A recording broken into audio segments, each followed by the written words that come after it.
Join me! Give Windtrace a go!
Wow, the academia sure is busy during the day. But where should we go looking for people that we know? Traveler, Paimon. Cyno! It's been so long since we last saw you!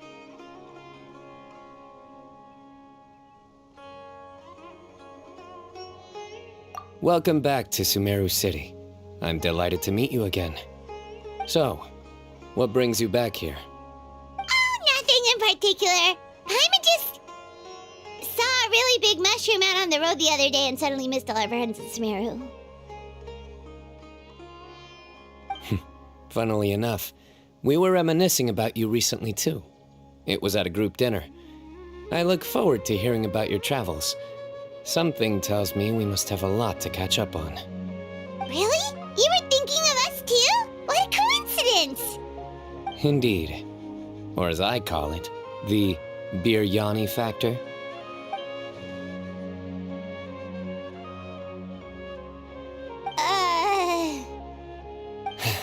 You really want me to say the rest? Okay. It's always rice to meet stew again. Oh, darn, he said it.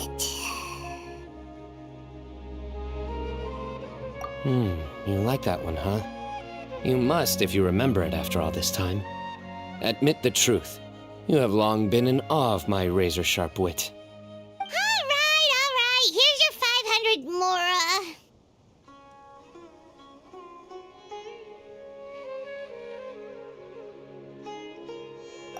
Paimon's never making a bet again. Paimon really thought Cyno would be able to hold back on the jokes. They say people can change, but maybe that's just wishful thinking.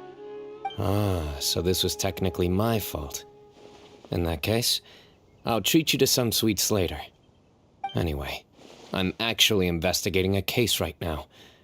My mind is focused on work, which is why I didn't complete the joke at first. A case? What happened?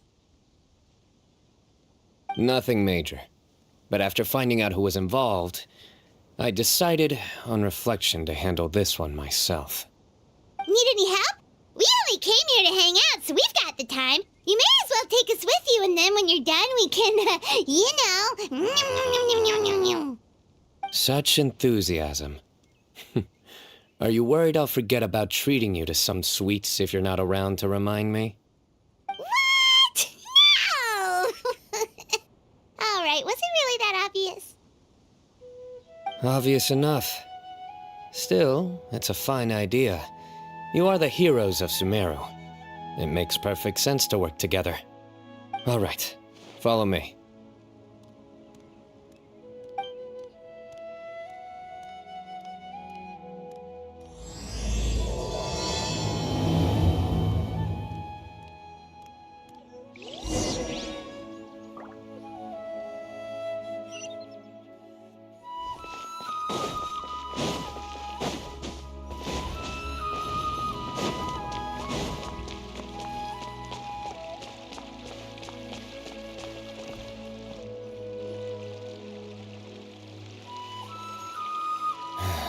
Do you see him?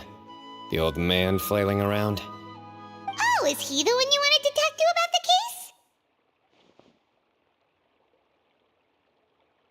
case? Correct. His name is Cyrus, a former Spontamod sage. He taught both me and Lisa. Huh? Cyno's teacher is in trouble? It's ridiculous. I'm just an old man who enjoys a spot of gardening, shopping, and wine. What sort of person targets an old retiree? Professor, I've brought some friends.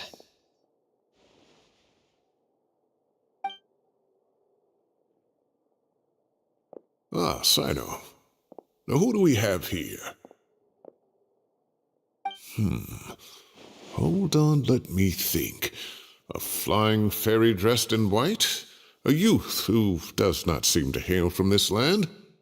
My goodness. You must be the legendary traveler in Paimon. I've heard all about what you've done for Sumeru. Wow, looks like we're really famous. I've told him about you before. You are my friends, after all.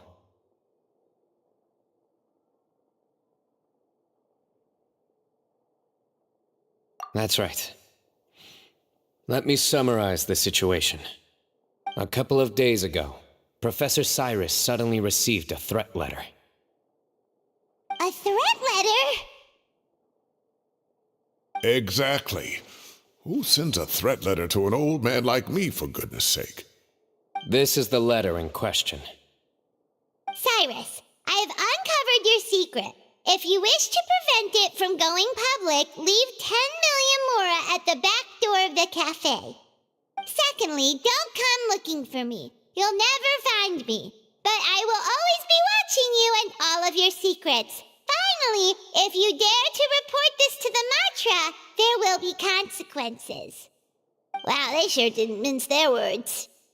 Clearly, this person must be desperate for Mora. 10 million mora, what a joke. I'm just a single retiree with nothing to my name beyond the tomatoes in my garden. Where do people think I'm hiding 10 million mora, huh? In my tomatoes? There were no witnesses, so currently the letter is all we've got.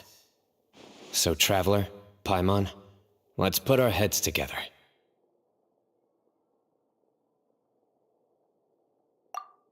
Paimon's ready too! All right, take a look. Do you see anything suspicious?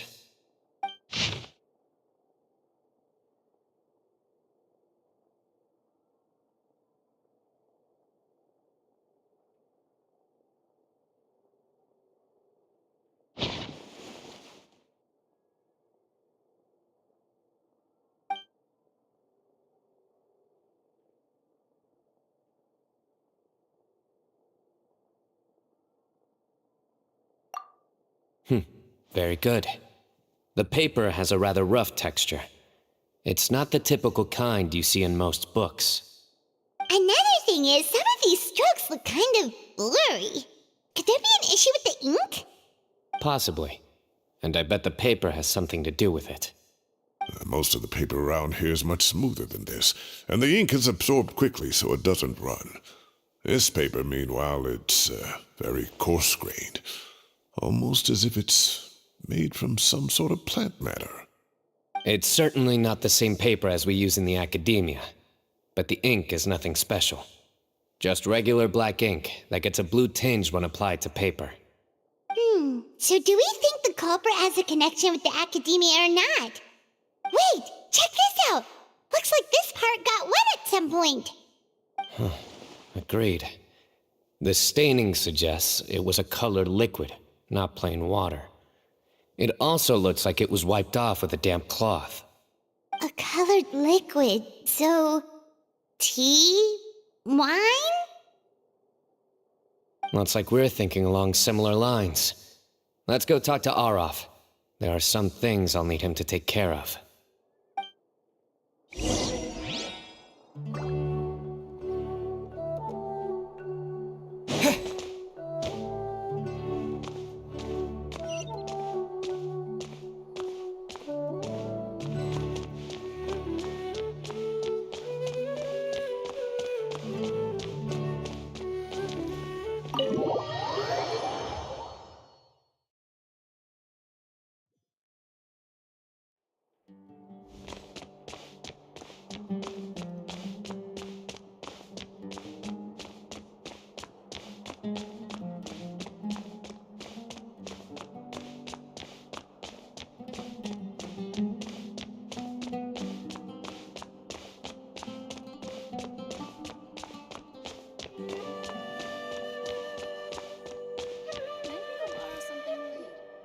Arav. Ah, there he is.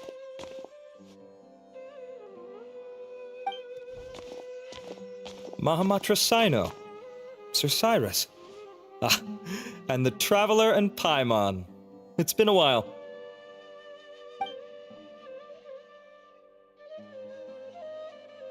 As such, I'm inclined to believe that the culprit in this case is a student at the academia. Somebody young and strapped for cash. Oh, one last thing. I'd start your investigation by taking a look at the cafes in the city. Oh, of course! You think the culprit spilled their coffee on the ladder, huh? They do look like coffee stains to me. Also, if I'm not mistaken, the letter is written on a type of scented paper that has aromatics added during the manufacturing process. The kind often provided as writing material for customers in cafes and taverns. Ah, of course. Yes, like they sell in the gift shops. I remember now. Zaha Hadi bought some a while back. She said she was going to use it as wrapping paper for a vase. Understood. I'll assemble a team to investigate the points of interest immediately. You have my gratitude. One last thing. Send some Matra to guard the entrances and exits of Sumeru City, and change into plain clothes. Don't let them see you coming. Will do.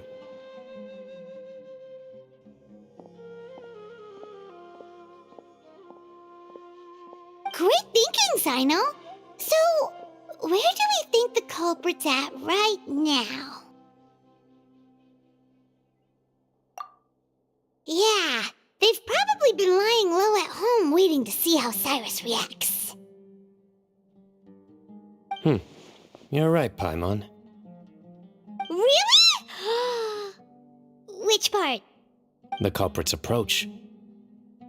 Whatever happens, they need this Mora.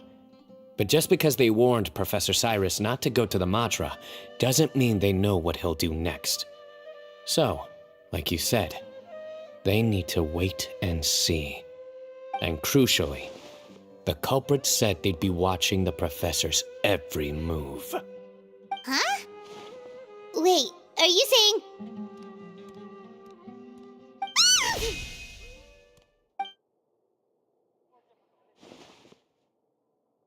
Found you! What are you doing? You wrote the threat letter! I don't know what you're talking about. What threat letter? I sensed someone was watching us from the shadows the moment we entered the House of Dana. You managed to stay relatively well hidden for someone reckless enough to threaten Professor Cyrus. There are a lot of people here, but we were looking specifically for Arav. Whoever followed us the whole way was likely to be the culprit. I was just listening in, that's all. You know something big's going down when Mahamatra Cyno shows up, right? So I got a little curious. What's the big deal? You smiled when Arav left. I saw it as clear as day. Is smiling a crime now? There are coffee stains on the letter. You mixed some coffee with water, gently smeared it onto the paper, then wiped it off with a wet cloth, all to create the impression that the letter was written at a cafe. Closing off the exits to the city doesn't affect you, because you already live here.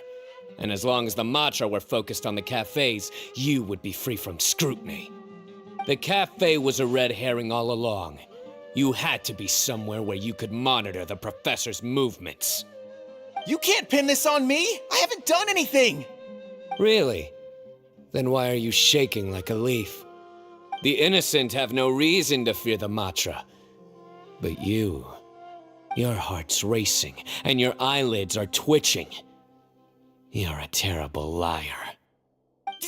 I would never... Don't try anything or you'll pay the price. Now come with me.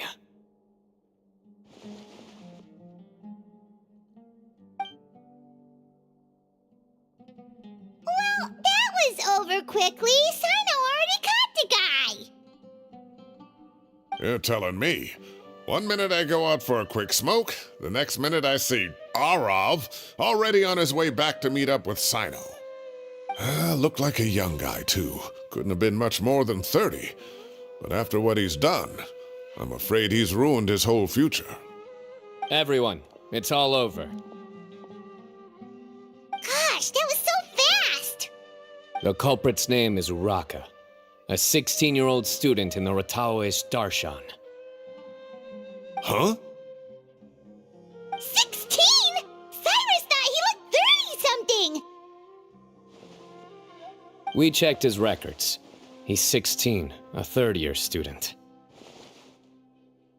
But he looks so old. Yeah, seriously! Foolish child. He's too young for the criminal life. What the devil drove him down this path? We questioned the culprit regarding his motives. Oh, just spit it out. Nothing can surprise me at this point. Very well. It's our understanding that Araka is a mediocre student who has been underperforming in his classes. He started taking extra tutoring to improve his grades, but developed a gambling habit around the same time and lost a lot of mora. Down on his luck, he went to the tavern for a drink and overheard some people chatting about Sir Cyrus's comfortable retirement. They mentioned that he's always arguing about his tomato plants with some old woman on the street. Some old woman on the street? Goodness gracious, has that rascal attended a single one of his classes? That old woman is Kasharwar's very own professor, Zaha Hadi. How can he not know who Zaha Hadi is? Is this going somewhere? Oh, right, yes.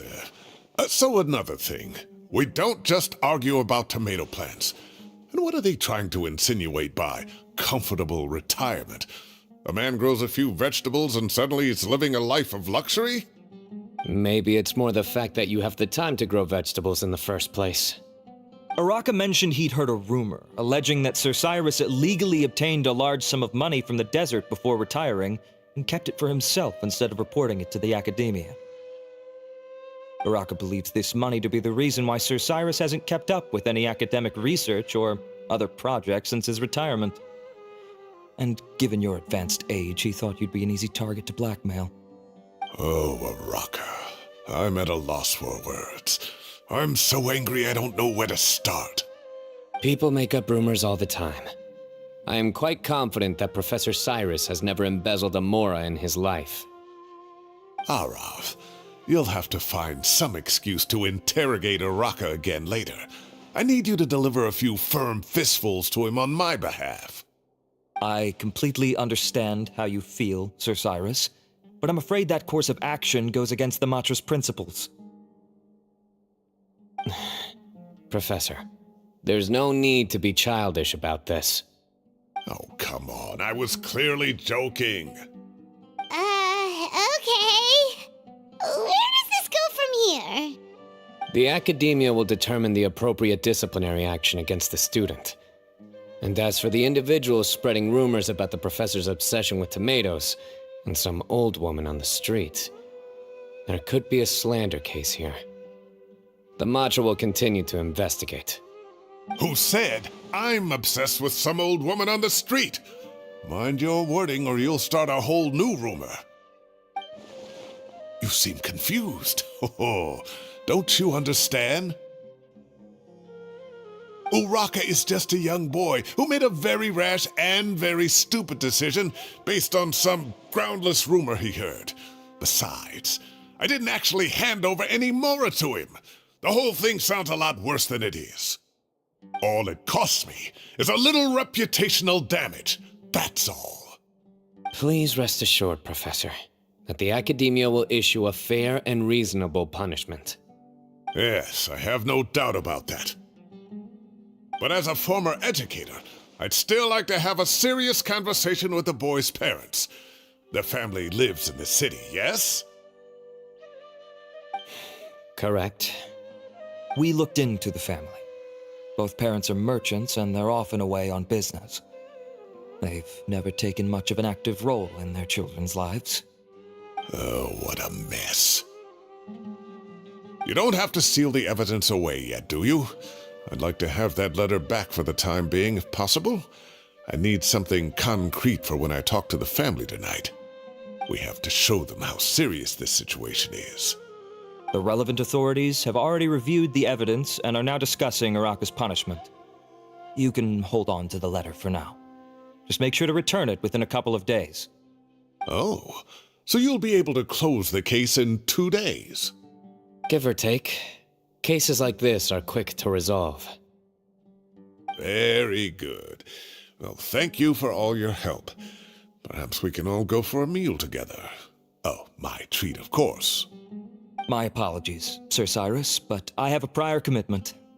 Enjoy the meal, everyone. Ah, I see. Well, that's a pity. But Cyno, you have to come. You found the culprit at record speed, and I owe you for that. Ah, and isn't Tighnari in town at the moment? Bring him along, too. Wait, you mean Tighnari's in the city? He is. Tighnari's master, Sir Nephis, called him and Kale to the academia to help out on a project. They should be at Nephis's office at this hour. Though I must say, I'm surprised you're extending an invitation to Tighnari. Did you do something to offend Sir Nephis? Don't be outrageous. Nephis offends me all the time. It's never the other way around. Anyway, hurry up and fetch Tighnari. I'll head over to the tavern with the Traveler and Paimon. See you there. Go on now. Don't keep us waiting.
Not to brag, but we never had problems like this at Ratawa Hist back when I was still teaching.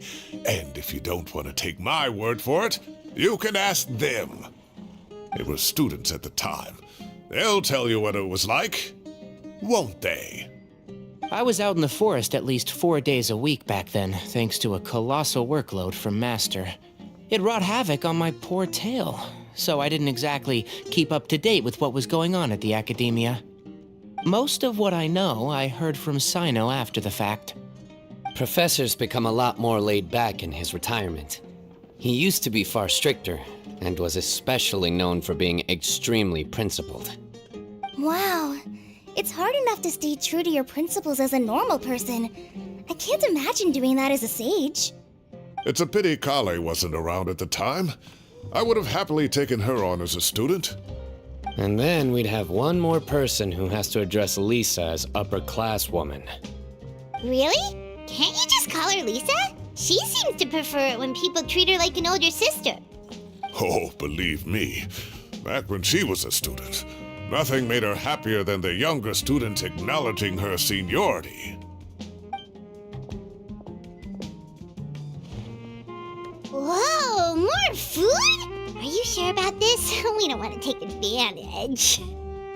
Oh, don't worry about it. Order whatever you like. And if it's not enough, order some more. After all your help today, treating you to dinner is the least I can do. I thought I heard some familiar voices. Ah, and Sir Cyrus is here as well. Oh, Kave, it's been a while. Zahahadi was talking about you last month. How have you been? I've been all right, thank you. You're looking very well, sir. I'm glad to see it. Have you eaten yet? Care to join us? That's awfully kind of you, but I had a late lunch, so I'm not really hungry just yet. I'll have dinner a little bit later tonight. I just came to Lombard's to buy some wine, and when I heard some voices I recognized, I thought I'd come and say hello. So what's the occasion, anyway? Some sort of celebration? Consolation, more like. You wouldn't believe the day I've had.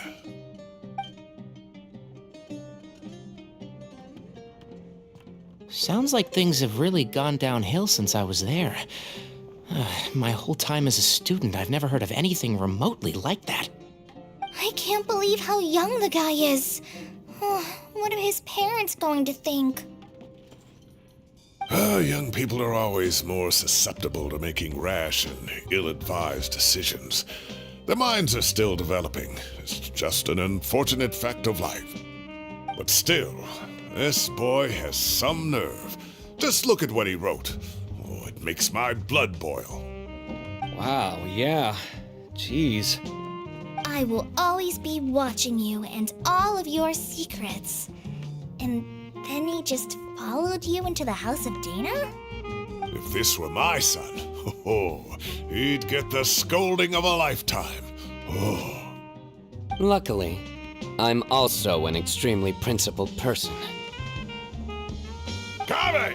Your order's ready, sir! Coming. I'll have to get going. Have a nice evening, everyone. I'll catch you all another time. Okay, bye-bye! Here I am. The coffee beans are in here too.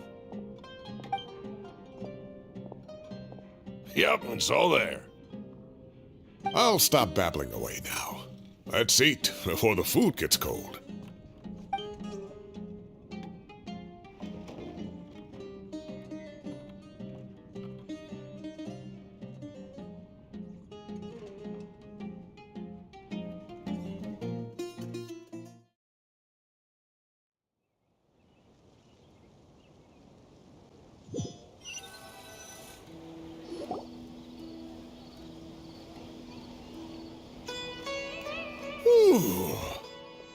Oh, too tasty.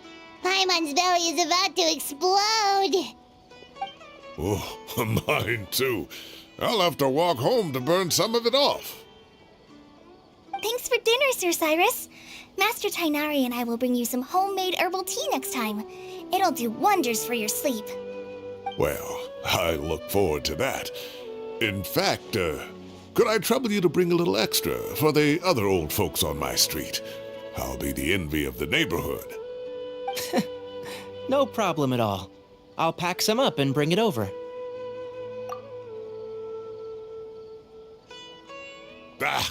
I'll see you all later. I better head home now and tend to the crops. Good night, Professor. Don't let those tomatoes keep you up too late. Hey, my tomatoes are serious business. I am not about to be beaten by Zaha Hadid. Anyway, I'll be leaving now. Don't stay up too late now, children. I bid you all a good night. Take care. Have a safe trip home. All right. Now, we finally have some us time. What do you mean, us time? Well, I was talking with Tainari and Kale, and since we all have some free time, we thought we could all go camping together. Think of it as our way of welcoming you back to Sumeru. Camping? Oh, that sounds fun. Paimon's in! Right?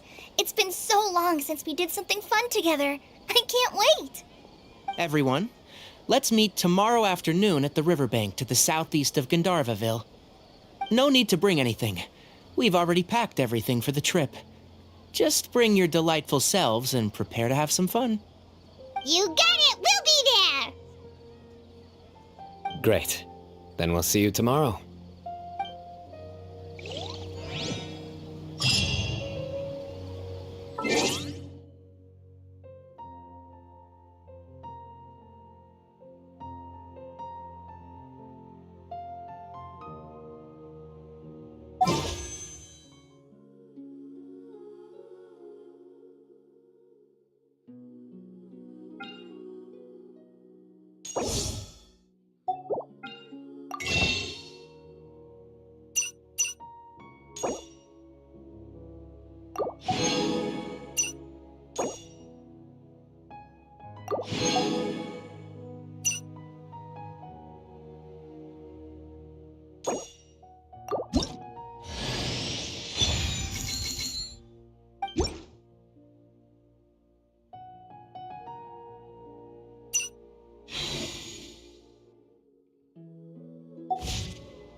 Time to set off. Let's head to the southeast of Gandharvaville and meet up with the others.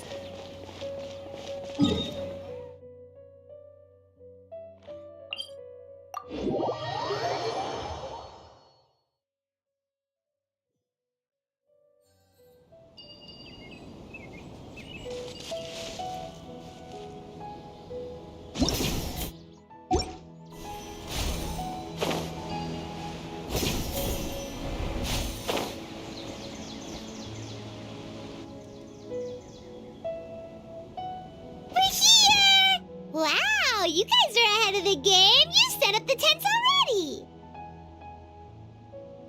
I'd say we're right about on schedule, actually. We were aiming to have them set up before you arrived.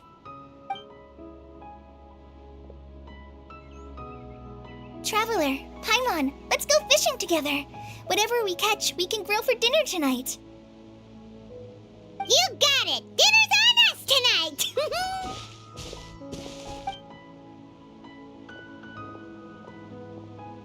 I hope I can contribute too. The other Forest Watchers gave me some fishing tips a little while ago. I'm really looking forward to giving them a try.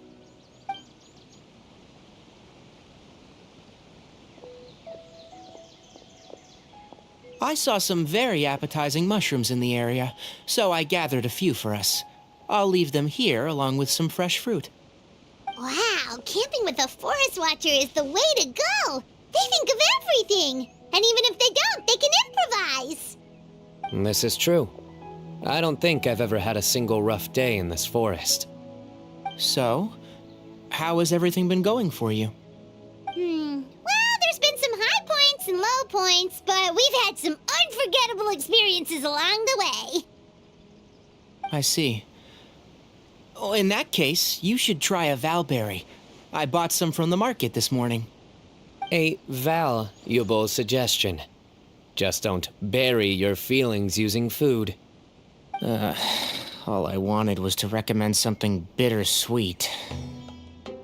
Oh, I have a sudden craving for fruit tea. I'm gonna go fetch some stuff. Bye!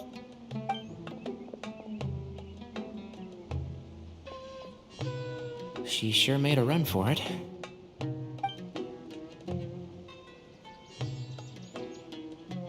Unbelievable. She made a run for it. So Kale chose the path of tactical retreat. Could it be she foresaw what shall soon come to pass?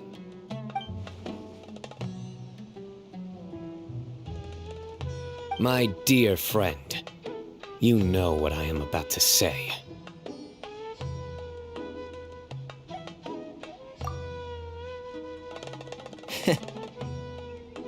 Excellent! A kindred spirit. A great warrior can sense when a duel is nigh.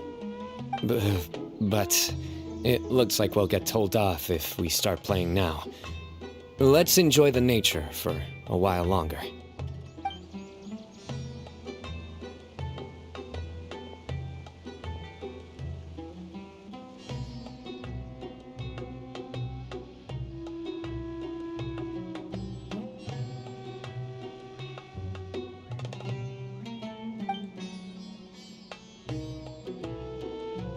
We got a bite! I'll reel it in.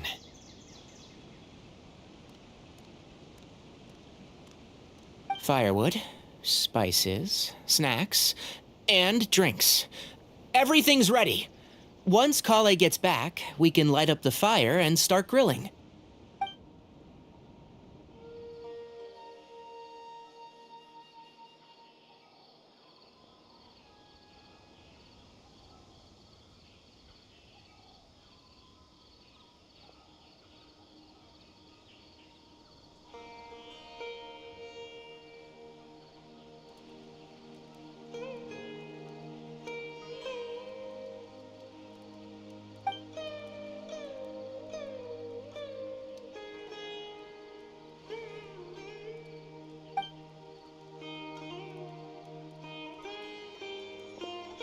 There are 3 tents.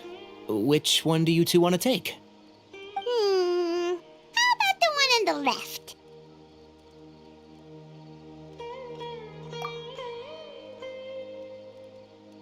Well, Paimon just thinks the ambiance here is a little better. True. But it's also the closest to the water. If there are any sleepwalking fungi around tonight, they might stumble into your tent. Well, that's no good. Take my weapon. You can use it to bar the entrance. Anyone would think you were sealing the gates to King Deshret's mausoleum. Excellent. Then this tent will be an impenetrable fortress. I'm back! How's your appetites? Ready for the barbecue? Always.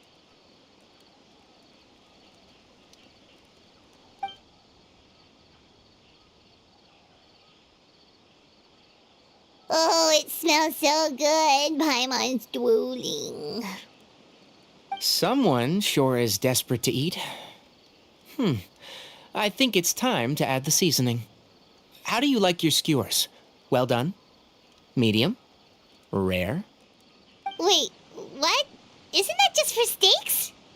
Hey, if it works for steak, maybe it works for other things too. Medium well for me. Okay, these are about ready now then. It'll be a few more minutes for anyone who wants theirs well done.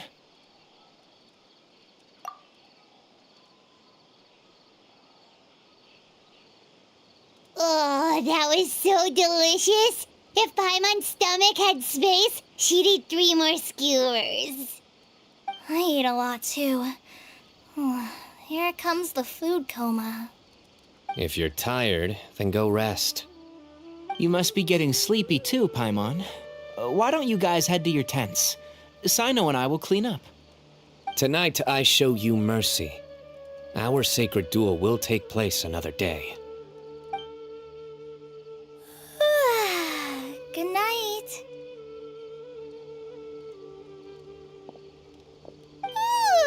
Paimon's struggling to keep her eyes open. Oh, don't forget this. The Staff of the Scarlet Sands. Wait, you were actually being serious about that? It's a very powerful weapon. Try it. Paimon can't even lift that thing. Fair enough. You sure you don't want it? Yeah, Paimon's sure. We'll be fine. And even if we do get an uninvited guest in the night, Paimon will be here to take care of the traveler.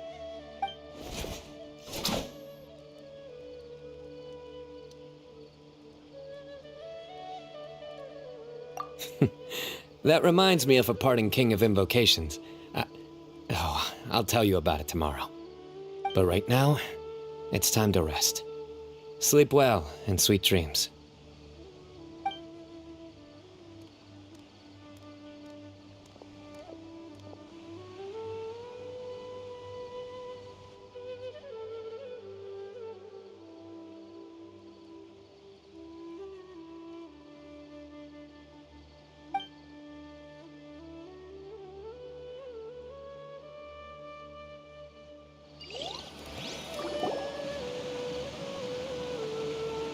I think they should all be here.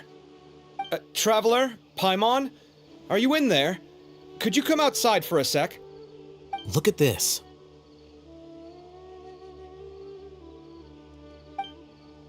What the?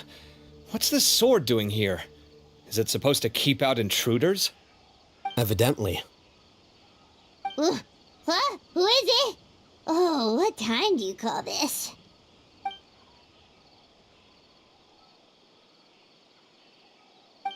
Paimon's gonna take out the sword. Yeah!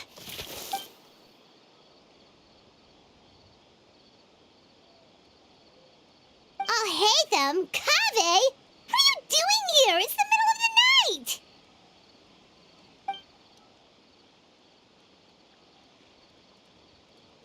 Sorry to wake you up at this hour of the night, but we've got a situation on our hands.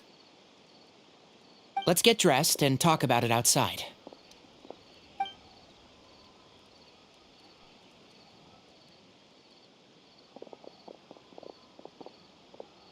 Something has come up. And since it pertains to Cyrus and Cyno, I deemed it essential to inform you all. Whoa, back up. Let's start from the beginning.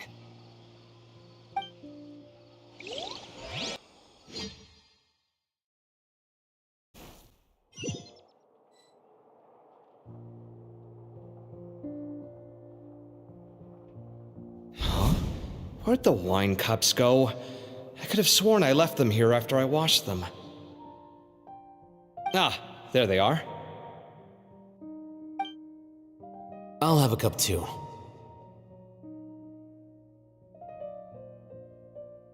Can you see if the cookies are still on the table?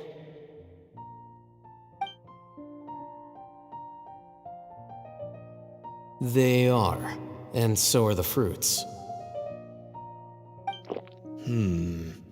Oh, this is so bland. I should have gotten a few bottles of what Cyno's group was drinking last night. Do tell. What were they drinking? Oh, right, I forgot to mention.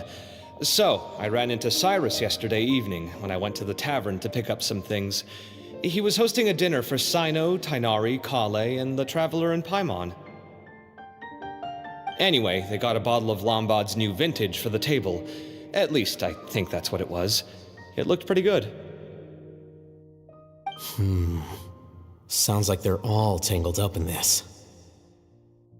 You know what it's about, right? 16-year-old kid tried to extort Cyrus. He was asking for 10 million mora. I heard some people talking about it on the streets, yes. Didn't take them long to catch the culprit. The sages are probably dealing with the case by now. I wonder what Sir Nephis and the others will make of it. Oh, Cyrus showed me the extortion letter, too. It was crudely written, but the paper had this beautiful pattern on it that I've never seen before. Really caught my eye. Give me a sec, I'll sketch it out for you.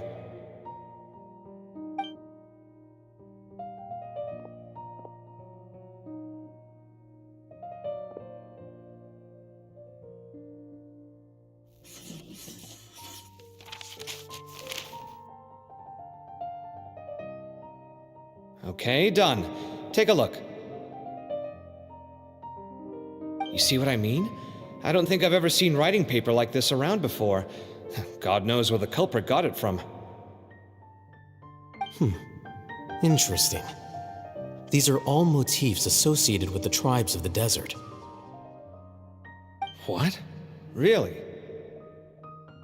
Take this, for instance. Looks like an outline of a spire, similar to the kind found on some ancient palaces. And the crisscrossing and mirroring here, I recognize that too. It bears a striking resemblance to an ancient emblem, one that hasn't been used in a very long time. Whose emblem is it? It's the emblem of the Temple of Silence.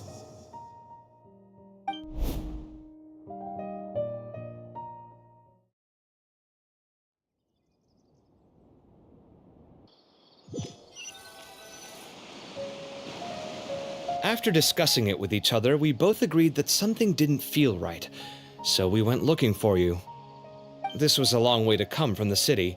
Alhaitham figured you were probably with Tainari, so Gandharvaville was our first stop, but the Forest Watchers told us that you'd gone camping. Then, just as we were heading off to the campsite, we ran into Cyno. He said he was on a supply run. We exchanged a few words, and then he ran off. Hold on. So what's the deal with that emblem you were talking about? The Temple of Silence, you said? What is that? Should we be worried? Is everything okay? Give me a second. Let me get Kale.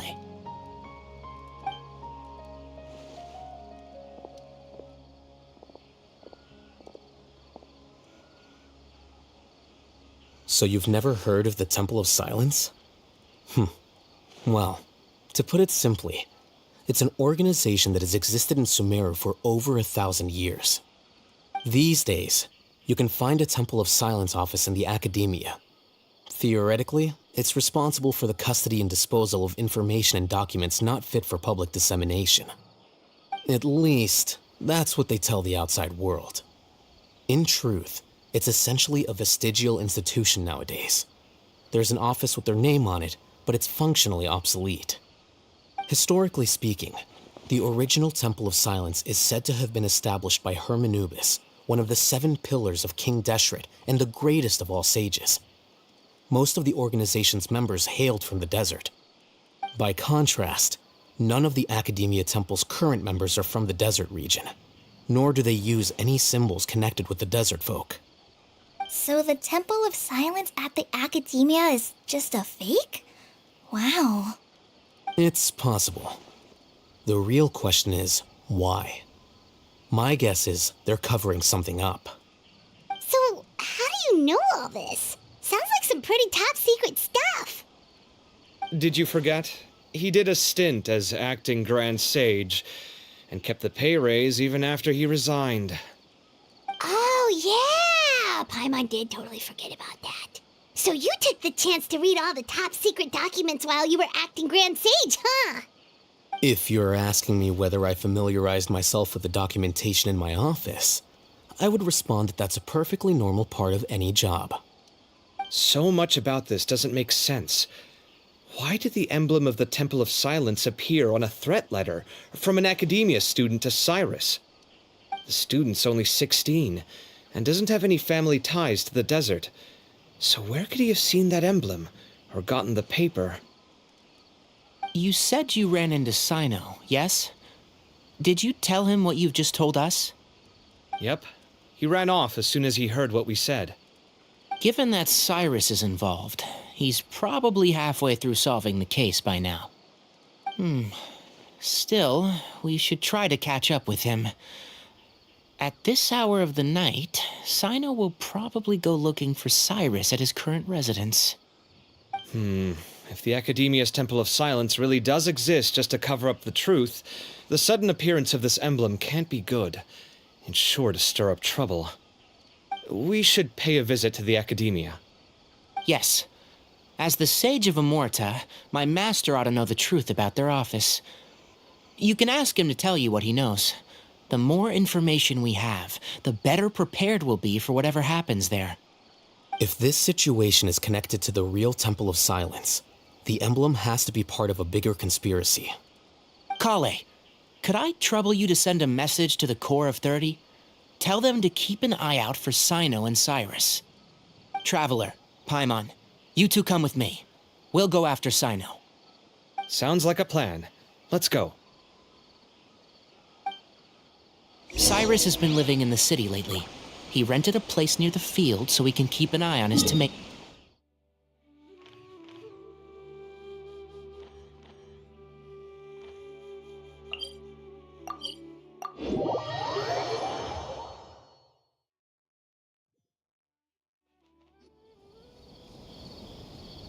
Here we are.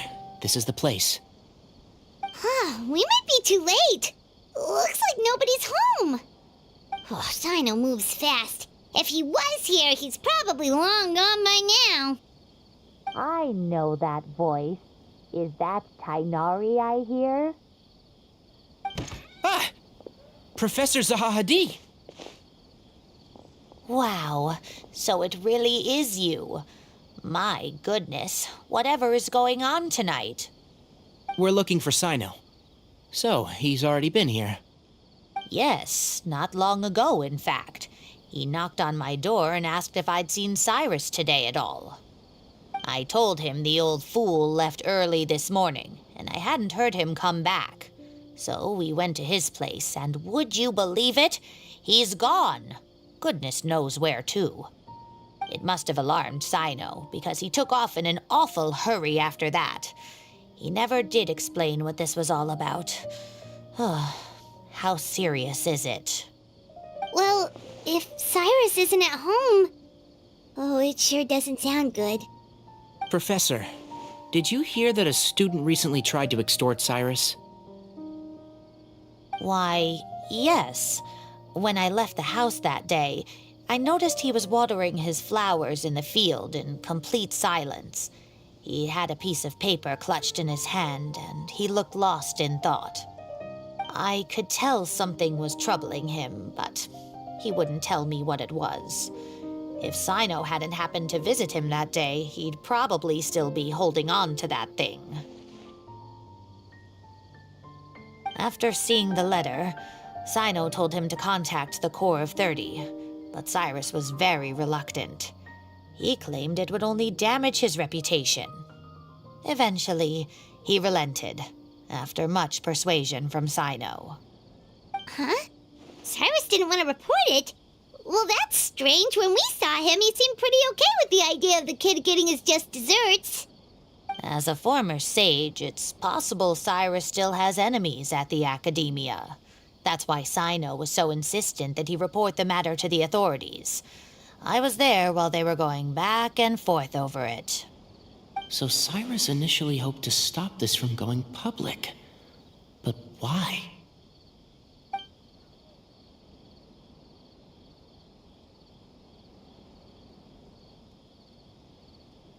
Oh, dear. What on earth has that old fool gotten himself wrapped up in? Oh, I do hope he's not in danger. Oh, I almost forgot. Cyno left me this letter to pass on to you. He wrote it when he came by earlier. He realized you might come looking for him. Thank you. What does it say? Let Paimon take a look.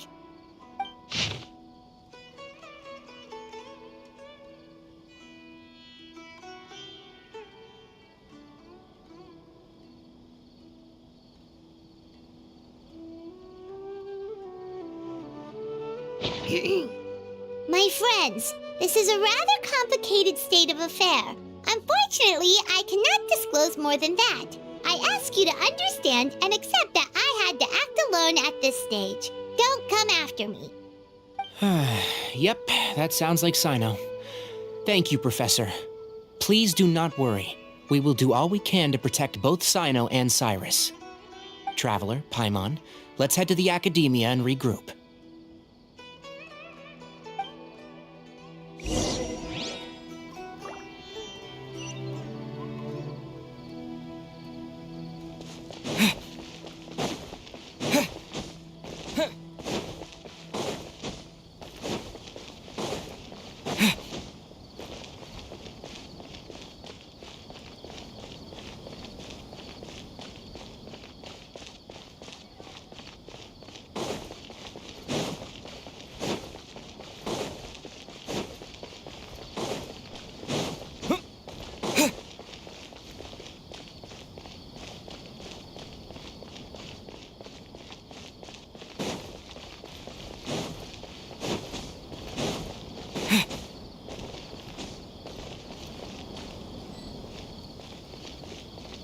Propagate!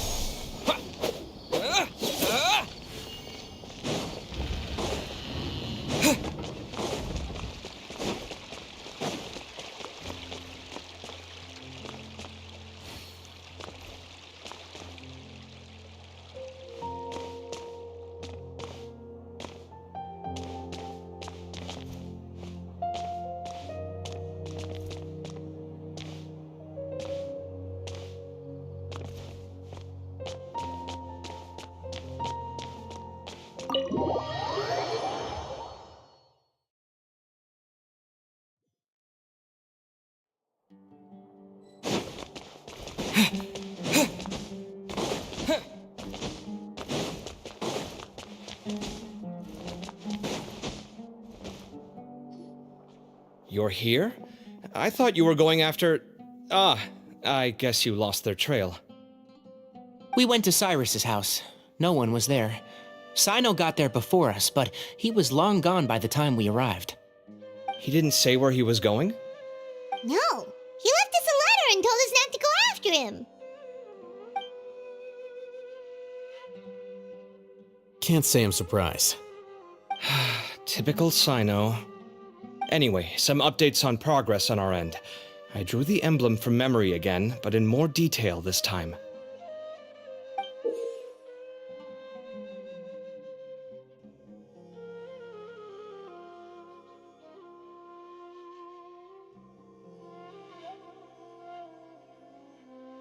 I checked some ancient texts for a similar design. The one I found was a little blurry, but the similarities in the general form and certain details were clear enough to confirm a match. Yeah, and we're lucky we found anything at all. It turns out the emblem was all but lost to history. We scoured the entire Academia collection, and that book was the only one with a record of the motif. Meanwhile, Arav managed to get Uraka to disclose his source. The one who told him about Cyrus's embezzled funds was a young man from the desert. According to Uraka, he had a striking presence and was well educated. Apparently, the two met in the tavern over a game of cards. The guy claimed to be in the city for business as part of a merchant caravan. Uraka was intrigued when he heard what his new acquaintance had to say and brought up the idea of extorting Cyrus for Mora. The guy encouraged him to go ahead with it, then handed him some pen and paper to write the letter. I see. So it could be that this person planted the paper intentionally. So, how do we find this guy? Did Uraka say where he is? He doesn't know. He claims not to have seen him since that day in the tavern. The man gave him some tips on how to carry out the extortion, but from then on, Uraka was acting alone. Nephis and Arav have gone to meet the Core of 30 and review the city's entry and exit records. Also, Nephis admitted that the Temple of Silence in the Academia is just a facade. The true Temple of Silence once came to the rainforest to establish a collaboration with the Academia, but as time went by, the sages gradually became corrupt and foolish. The Temple of Silence felt that they could no longer trust the Academia and ended the partnership. They retreated back to the desert about 400 years ago. Ever since its inception, The Temple of Silence has been the guardians of King Deshret's civilization and belief system. They traveled throughout Sumeru, sequestering and guarding any wisdom that posed a threat to the people's livelihoods. At its roots, it was a legitimate and reputable organization whose purpose was to guide people towards the right path. The academia of the day knew that the split would damage their reputation if it became a matter of public knowledge. And so, they set up a dummy organization of their own to conceal the truth. Not only that, but they managed to keep up the charade for hundreds of years! So how did Cyrus become acquainted with the true Temple of Silence if they left centuries ago? I'll bet that's the question that bothered Cyno. Probably why he went after him in such a rush. Whoever is behind this, getting Uraka to extort Cyrus was only the first step of the plan. Their true goal in doing so was for Cyrus to see the emblem on the letter. He must have recognized it right away. That'll be why he didn't want to involve the authorities. He probably hoped to take care of the whole thing by himself. Unfortunately for him, Cyno had other plans. Since the desert is where the Temple of Silence originated, that is in all likelihood where Cyrus went. I have to go after him.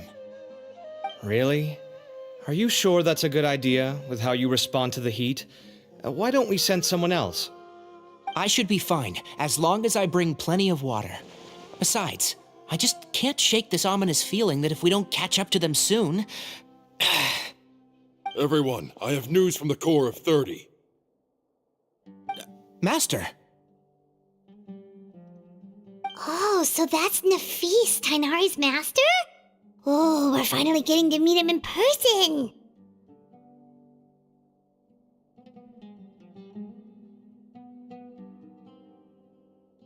It's a pleasure to meet you, Traveler in Paimon. Several independent eyewitnesses have reported seeing Cyrus and Mahamatra Cyno leaving the city at different times. Both were heading in the direction of Caravan Rebat. I was going to suggest that you join forces with the Core of 30 in this case. However, as I'm sure you've already heard from Alhaitham and Kaveh, the Temple of Silence is involved. The Academia has made a number of decisions throughout history that I am ashamed to talk about. It may well be that no better choice was available to them, but those actions are nonetheless a stain on our legacy. I won't attempt to make you understand the Academia's perspective. Now is the time for action. I understand where you're coming from, Master. But I'm afraid the situation might be more complicated than we thought. I think we need to keep a low profile, or risk making things worse. Good point. If Cyrus is involved with the other side, or worse, if he's fallen into their hands, and...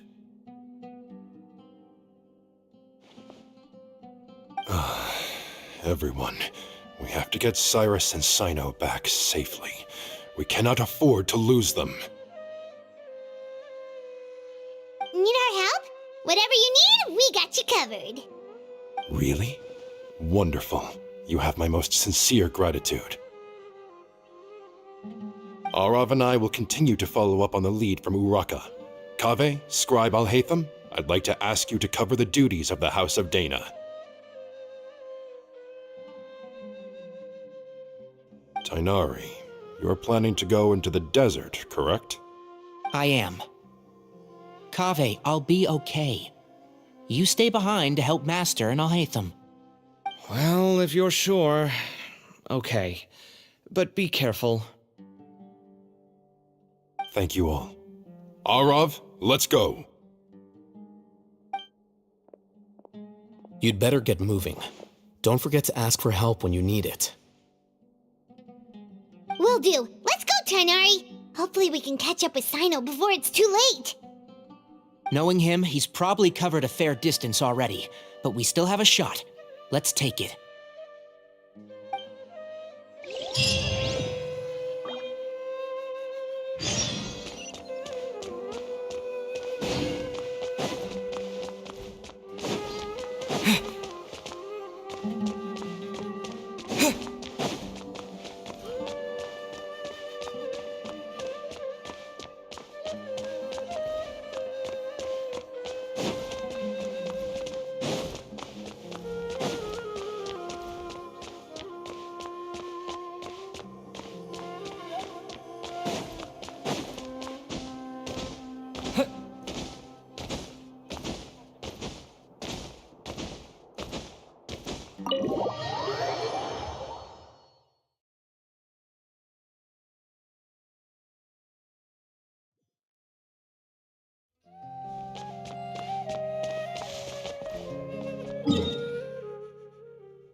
Okay, we made it to Caravan Ribat. Where should we go next? Maybe we should ask the nearby guards if they've seen anything. Hold on. Look over there. Is that Dia? You sure you want to brave the desert alone? I mean, it's your choice at the end of the day, but still. It's not my first time. I'll be fine. Cyno. If you're really going to go through with this, then at least take our advice. When you're packing for your trip, budget for 5 days more than you plan to spend out there. Makes sense. Okay, I'll go get ready. Thought we might find you here. You're trying to retrace Cyrus's steps, aren't you? Didn't I tell you not to come after me? I thought I had a good lead on you. Well, sorry, but we never agreed to that. Why would you go off on your own like this? Nothing personal. It's just a complex situation. And I'd rather not involve anyone else if I can help it. Takes a special kind of person to get Cyno chasing them all the way out to Caravan Rebot. But why so coy today, huh? You only gave us his age and description. Why can't you reveal his name? Is he Sumeru's most wanted or something? Oh, also, hey guys, it's been a while. Dia and Candace! So nice to see you. Actually, seeing all of our friends is the whole reason we're here. You're looking well. Glad to see it.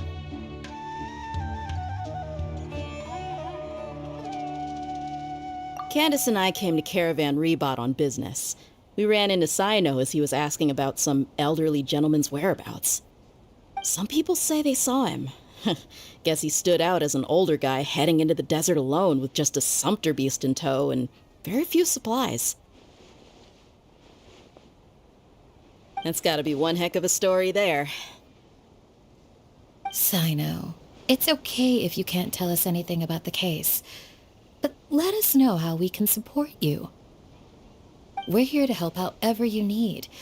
The more people we have working on this, the quicker we'll be able to find the person you seek. No, it's not that simple. If I'm right, he'll be doing everything he can to avoid us. We spoke with Zaha Hadid. From what she said, it's pretty clear that he wants to try and solve this on his own.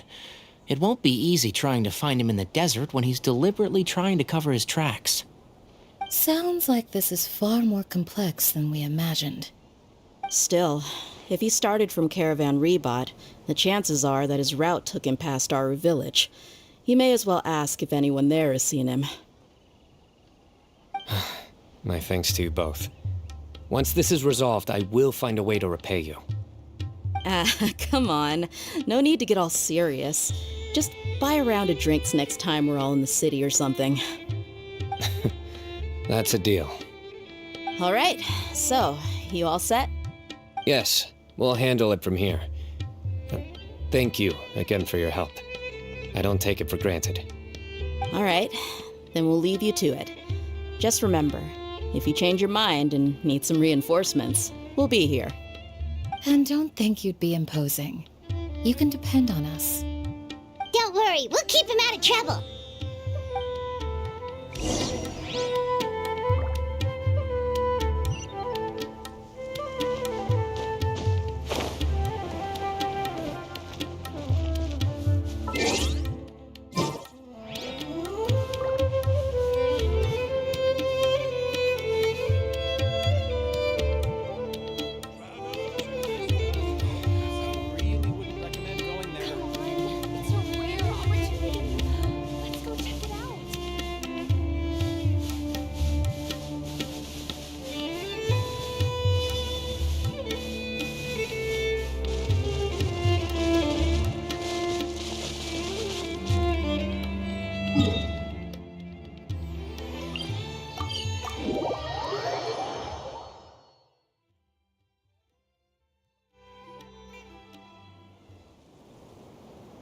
Hold on. there's a few things I'd like to clear up. Go on. So, after you left the campsite, we had a longer talk.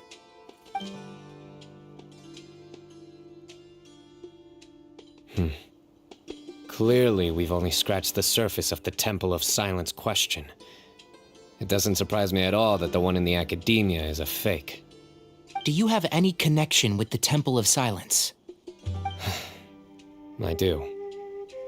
I trust you're all aware of the spirit that gives me my power. Hermanubis, the original founder of the Temple of Silence. Due to my unique constitution, I was put through a number of trials in the desert when I was younger. Later, I met the professor, and he brought me to Sumeru City. But my memory of that time is hazy. I can't recall much. It's a good thing that Kaveh noticed the emblem on the letter. Without that, I don't know if we would have connected the dots and realized there was more to this case than mere extortion. I did not recognize that symbol at all. Whether that's because I've never seen it, or because my memory fails me, it's hard to say. Yeah, you're right. Thank goodness for Kaveh, and for all Hatham's diligence during his time as acting Grand Sage. But Cyrus must have recognized it right away, right? Otherwise, he wouldn't have had any qualms about you reporting it.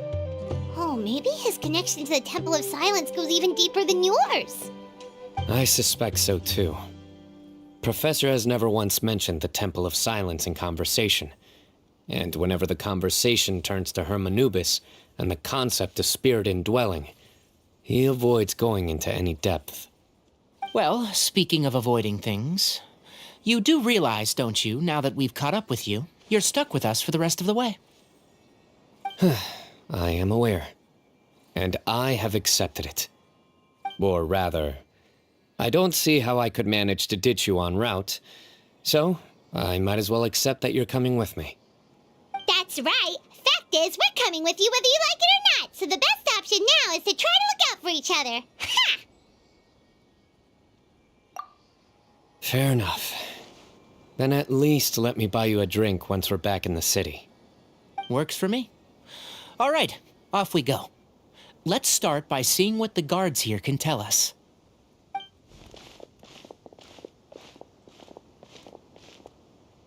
Hello. Mahamatra Cyno? I'm looking for someone, so I'd like to confirm any recent foot traffic in and out of Aru Village. A man matching that description passed by Aru Village not too long ago. He stopped by to load up on food and water and feed his sumpter beast, then he was on his way. Where was he going? Let me think. He took a seat by the entrance of the village for a while and had a brief chat with the person who came to deliver the water. He said he was headed somewhere near an oasis, but he didn't mention which one. Do you have a map? I can mark out the direction he was heading and the best routes to any nearby oases. I have one. Mark away. Great.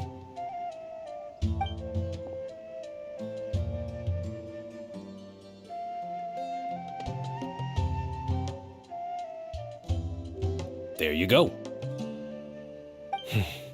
Thank you so much. You were a great help. You've got a really good memory. You're quite welcome. Just doing my job. Best of luck. I hope you find him soon.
Hold on. I see some people over there. Do you think it's safe to ask them what they know? Should be. I'll go. No. I'll do it. Huh? Why can't Cyno go talk to them? What difference does it make? Given my background, appearance, and the way I dress, I might not be the most welcome visitor here. Just in case, it's probably better to let a more neutral party handle things.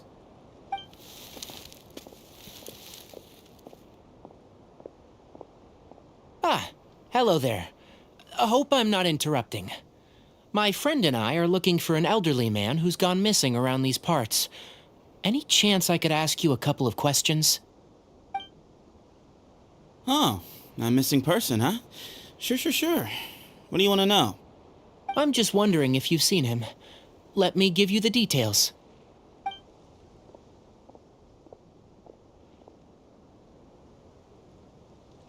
So, a silver-haired guy in a long robe, culture type with thoughtful eyes, and he's traveling alone. He'd stand out like a sore thumb around here. Yeah, sounds like the kind of guy we'd remember if we saw him. He's looking behind me.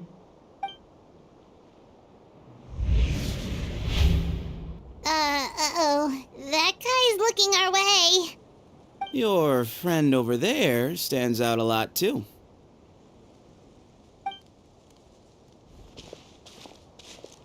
Hey, aren't you Cyno, the General Mahamatra? Yes, that's me. You don't seem surprised that I recognized you. It wouldn't be the first time. Oh, you're the one looking for the old man who's gone missing, aren't you? I have a bad feeling about this guy. Someone's on edge. You don't trust me much, do you? No need to hide it. I understand why you're wary of us. Still, you came to us asking for help. Do you want it or not? I thought you were a group of merchants. Seems I was mistaken. Your henchmen don't look like much, but something tells me they put up a better fight than most mercenaries. Hey, hear that, guys? You're my henchmen now. Suits me, as long as I get paid for it. Just cut to the chase already. I'm running out of patience. All right. Come with me.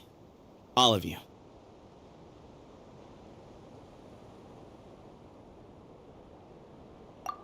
Don't you want to find your friend? A silver-haired, long-robed, culture type with thoughtful eyes?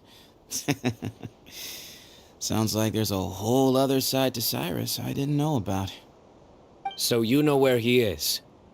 Just follow me. I'll take you to him.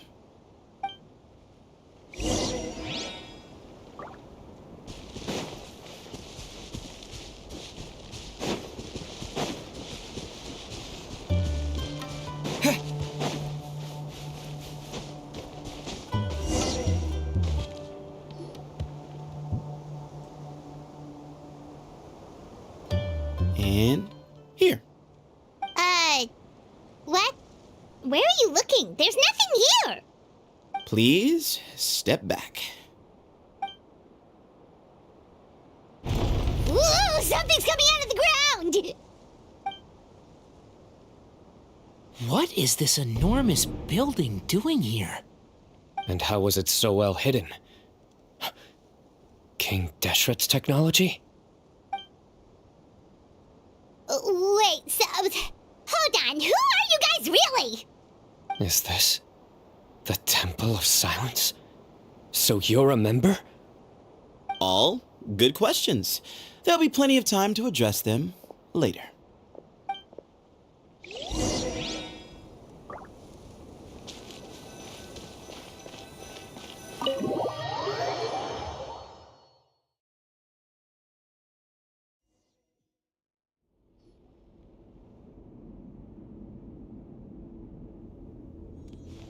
This is not what Paimon was expecting to find in the desert, especially not hidden right next to an oasis. Ooh, Paimon's scared. They must have kidnapped Cyrus. Do you think this is the guy Raka met in the tavern?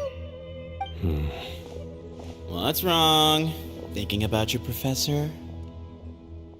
I just hope for your sake you haven't done anything you might regret. Well, me too. I hope I haven't done anything to incur your wrath.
All right, you can wait here for now.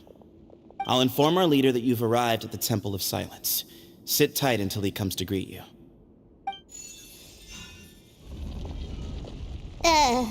So he's just gonna leave us here unattended? Maybe we're not being kidnapped after all. They can't have been at the oasis by chance.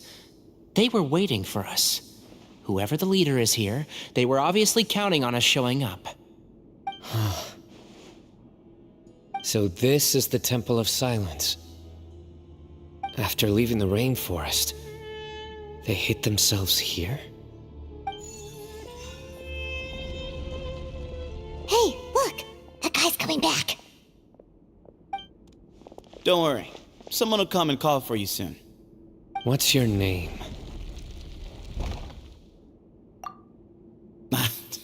Sorry, guess I was so delighted to see you, I forgot to introduce myself. My name is Sethos. I'll be here if you need me, but I'm not planning on answering all of your questions. Other than that, you can occupy yourselves however you see fit. So we're free to explore by ourselves? Yep. I mean, I'm not worried about you running off. Cyrus is here. And unless I've misunderstood, you're all quite anxious to see him again. He's right. Well, if we've got some time, we might as well take a look around.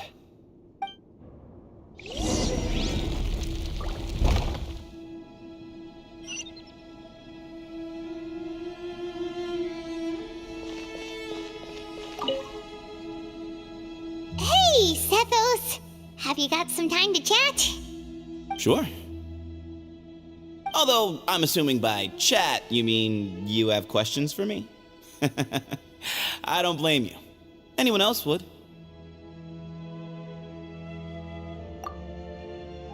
Not often. The Temple of Silence is a place of quiet and solitude. We don't get too many visitors.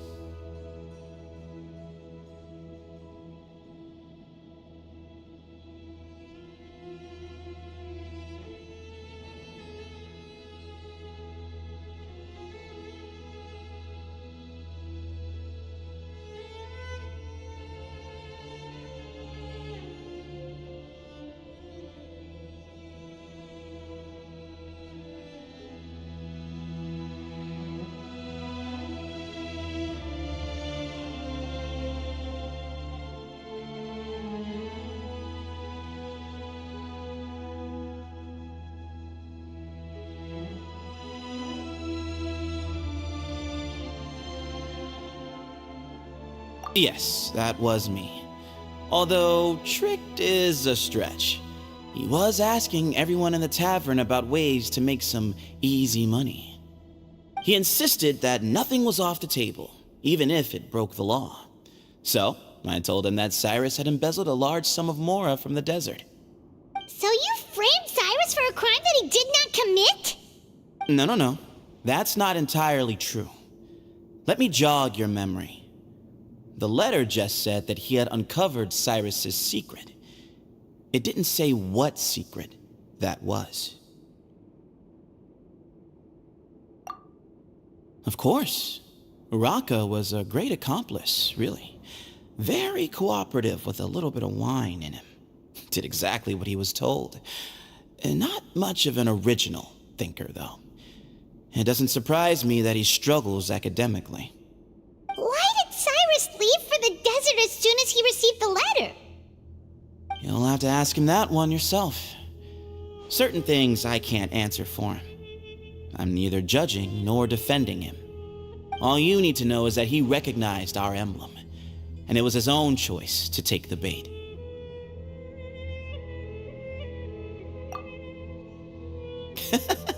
What kind of question is that? He's the General Mahamatra. Everyone in Sumeru knows who he is.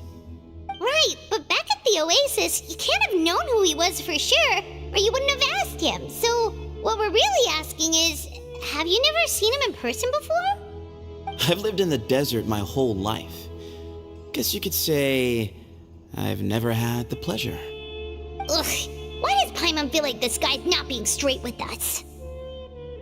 Come on, we've only just met. If I give you all the answers up front, you'll have nothing left to look forward to.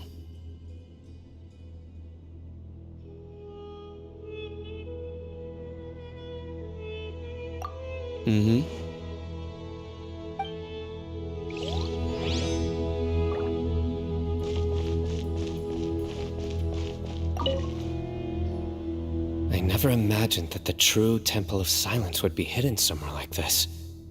We've passed through these parts before, but never noticed anything. That's King Deshret's technology for you, I guess. It borders on the miraculous. Amazing to think that it's been preserved intact all this time. We should be wary of our hosts. Still, at this point, we can be confident that the professor is safe and sound, so that's something.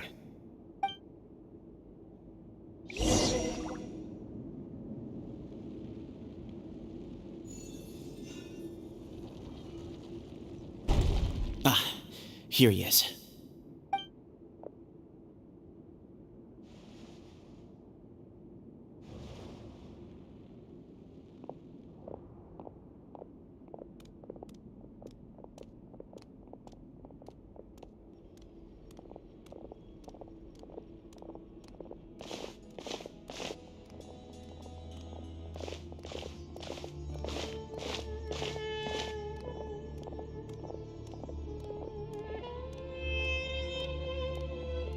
Grandfather, the person you wish to see is here. Well done, Sethos. Greetings, one and all. I am Ba Moon, the current leader of the Temple of Silence. I know why you are here, and I thank you for your patience. Bring him out.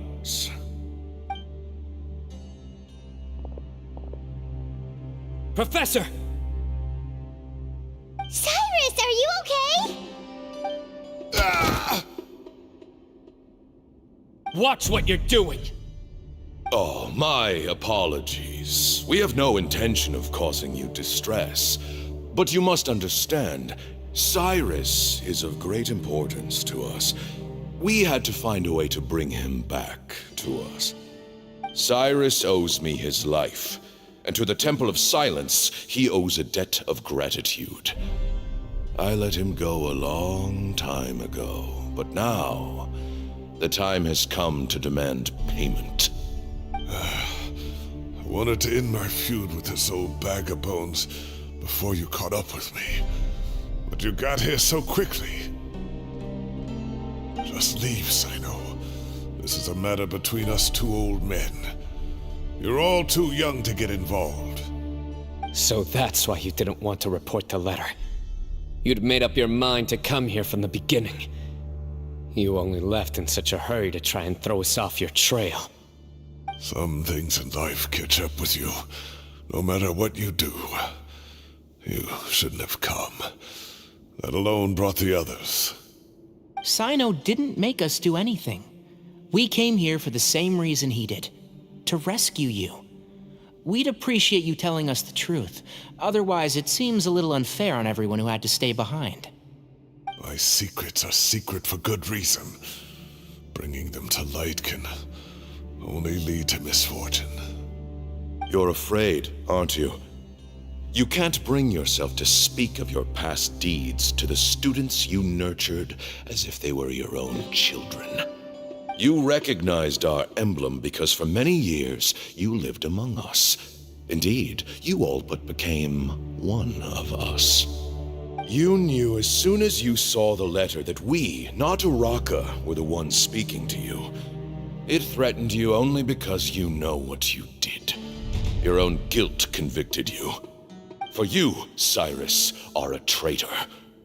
You once shared your learning with us, and joined us in our mission to revive the might of Hermanubis, to bring new hope, new opportunity. But then you betrayed us. You bargained for your independence with your past contributions.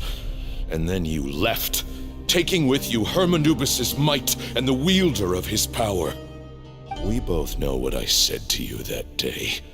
That as the leader, I grant you permission to leave, but that one day, the sands of time will catch up with you. And when that day comes, you must pay the price you owe. You really know how to hold a grudge. Hermanubis' might? And the wielder of his power? Does he mean you? Professor, anything to say? The moon is right. I came here once before. He rescued me from the brink of death once, many years ago in the desert. When he learned that I was a scholar, he invited me to come here and revive the might of Hermanubis together. It was a great, daring plan, and one shrouded in secrecy. The Temple of Silence had been bereft of Hermanubis for too long. The strength of its faith and its warriors were waning. Bamoon proposed that we implant bar fragments, shards of Hermanubis, into the bodies of suitable vessels. If the experiment was successful, the spirit of Hermanubis would then dwell within the vessel. Many believers volunteered themselves for the experiment. But we soon discovered that the bodies of grown adults could not withstand Hermanubis' power. In the end, Bamoon offered his own adoptive grandson. One other child was identified as a suitable vessel, and his parents agreed to release him into our custody in exchange for a small fortune. These two children were our only hope for hosting Hermanubis' power. For many years, the Temple of Silence had been in possession of 2 Ba fragments from Hermanubis. As remnants of his raw power, they were exceedingly rare treasures. The test subjects were sent into a room that had been prepared for the ceremony and instructed to approach the Ba fragments, whose power had been amplified. If, after some time, this power did not repel them, this would mean that they were suitable vessels. The original plan was for a 3-stage experiment: resonance, implantation, and recovery and observation. The resonance stage went quite smoothly for both candidates. As the 2nd stage began, I realized a decision had to be made. Should we implant the fragments one at a time?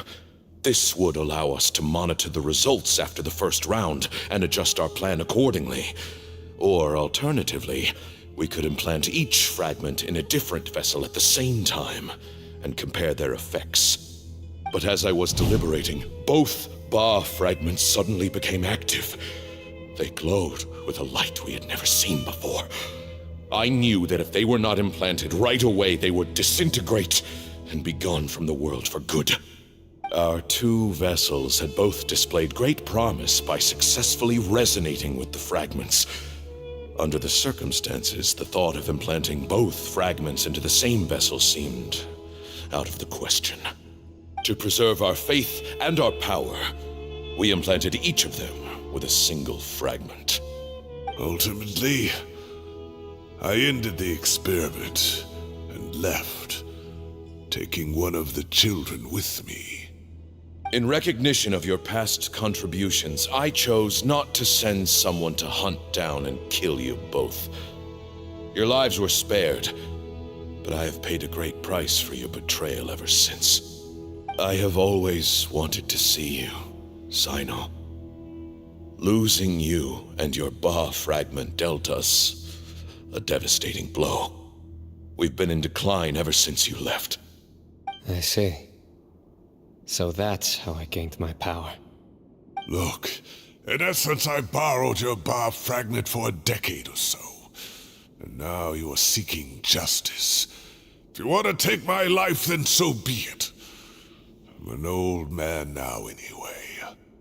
But you cannot lift a finger against Cyno. He is the General Mahamatra. Your actions would be seen as a declaration of war against the Academia. I'm sure you don't remember anymore, dear Cyno, but you've met us all before. You were so young then, when we all gathered around and celebrated the revival of our Lord. You and he, Sethos, you were our final hope. You'd like me to return my power? As a follower of Hermanubis, I have allowed this power to remain in the rainforest for far too long. Now, it is time to reclaim it. That power is not yours to reclaim. Cyno was chosen by the gods. You cannot take what they have bestowed. You are wrong. Cyno was chosen, but he was not the only one. My child, Sethos, has the same gift as he. So those are your terms for freeing the professor? Despise me all you want. My sins are my own. The Temple of Silence is an innocent party. It is because of my foolishness all those years ago that the Temple's glory has waned. And now I must take responsibility for the decision I made back then. So what you're saying is, the power of one Ba fragment is not enough? You're asking me to return the one in my possession, so it can be implanted in him instead? Divine power causes great suffering to those who wield it. How do you know that Sethos would be able to withstand it? He is no longer a small child. But regardless, this burden is ours to bear, and your objections mean little given that you turned your back on us long ago. Both my heart and mind are telling me that what you are proposing is a terrible idea. However... Don't listen to him, Cyno. That power is no more yours to give than it is his to take. You have to understand. I know. But if this is a question of your freedom versus a fragment of power, then... there is nothing to debate. Sorry to interrupt, but in my view, there are a number of contentions here that still need addressing. Say that Cyno refuses to return his power, and you also refuse to release Cyrus. Then, we are at an impasse. I find it hard to believe that you went to all this effort without planning for that possibility. You're trying to gauge where we stand while keeping your remaining cards close to your chest. Well, my stance is, put the rest of your cards on the table. Then we can have a discussion. Wait, those ears. So, we have a descendant of the Valukashuna in our midst. Splendid. Fate smiles upon us after all. Everything we have longed for, Hermanubis will provide. Perhaps this very day we...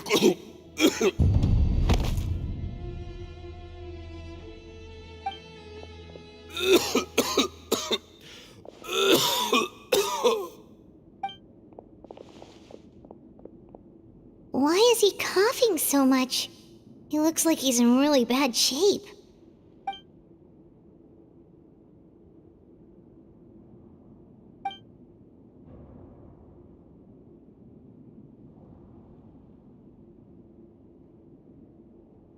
Pamoon, you... Take our leader back to his room.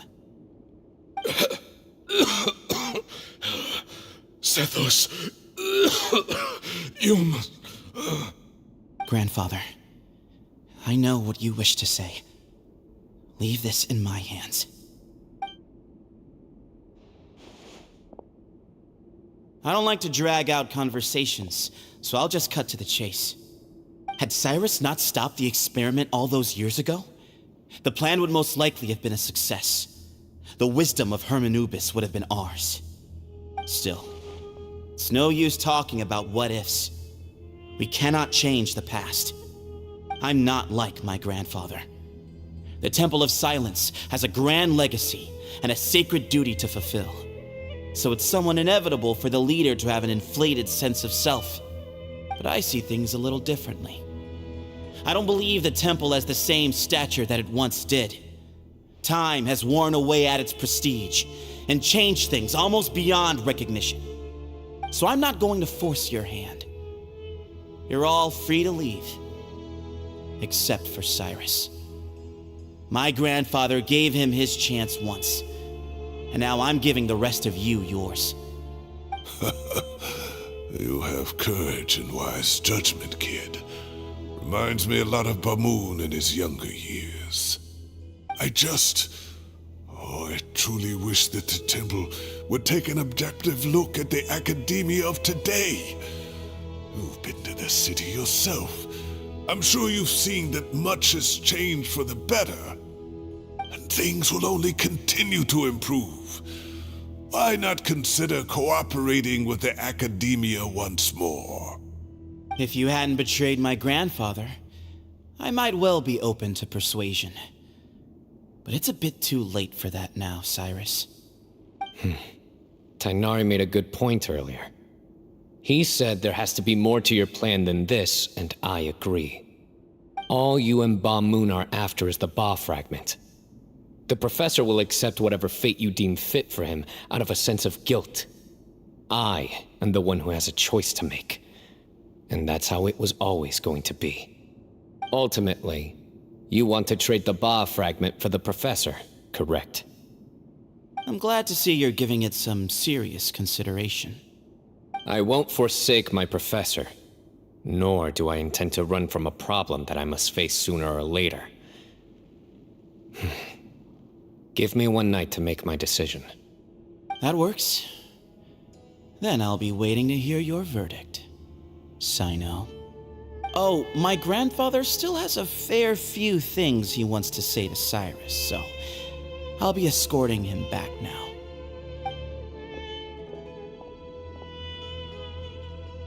Are you sure about negotiating with him? I need to think this through. Everyone, let's meet again later tonight. Until then, take some time for yourself. Alright, well, don't put too much pressure on yourself, Cyno. If you need any help working things out, just come and find us.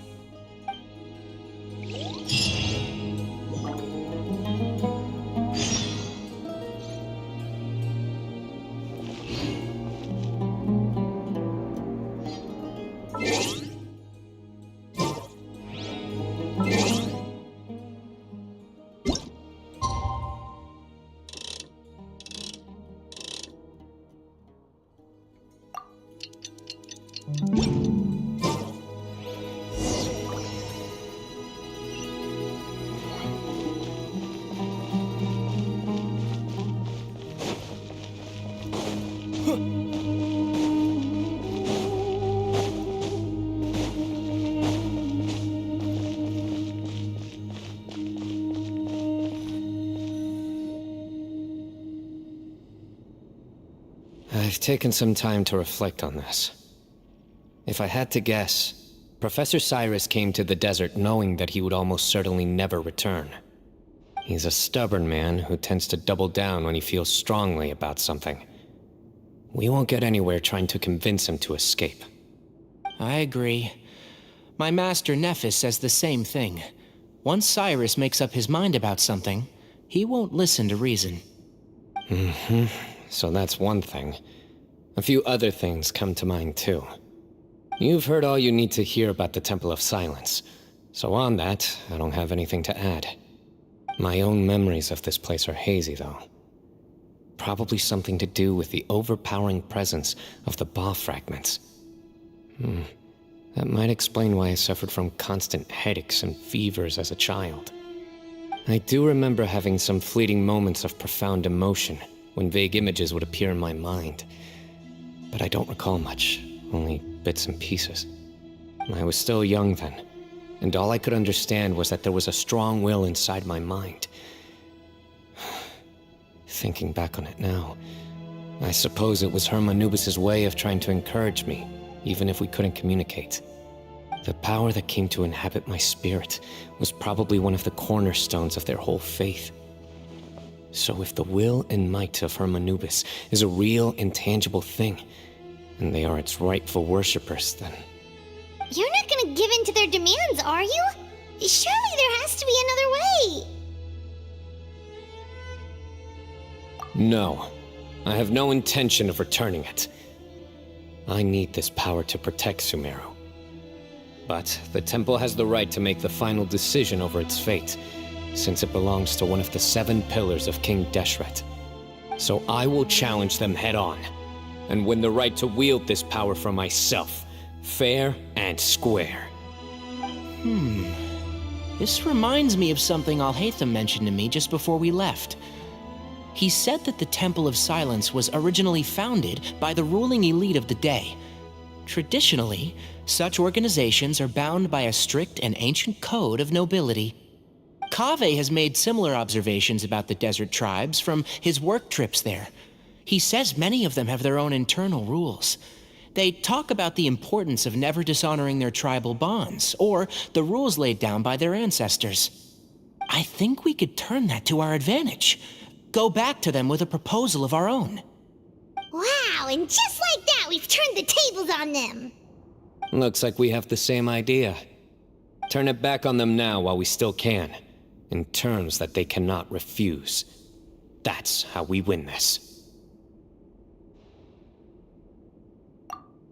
Great. And I know just how to start the conversation. Let's go find Sethos.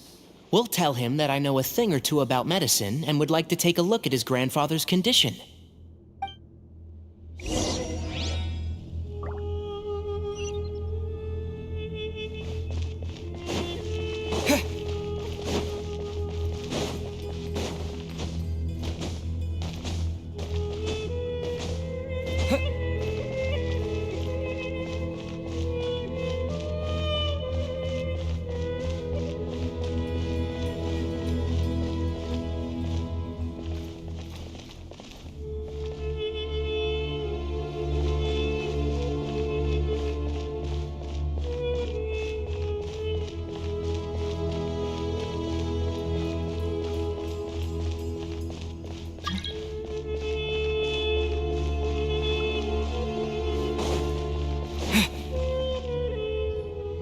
Sethos, let's talk.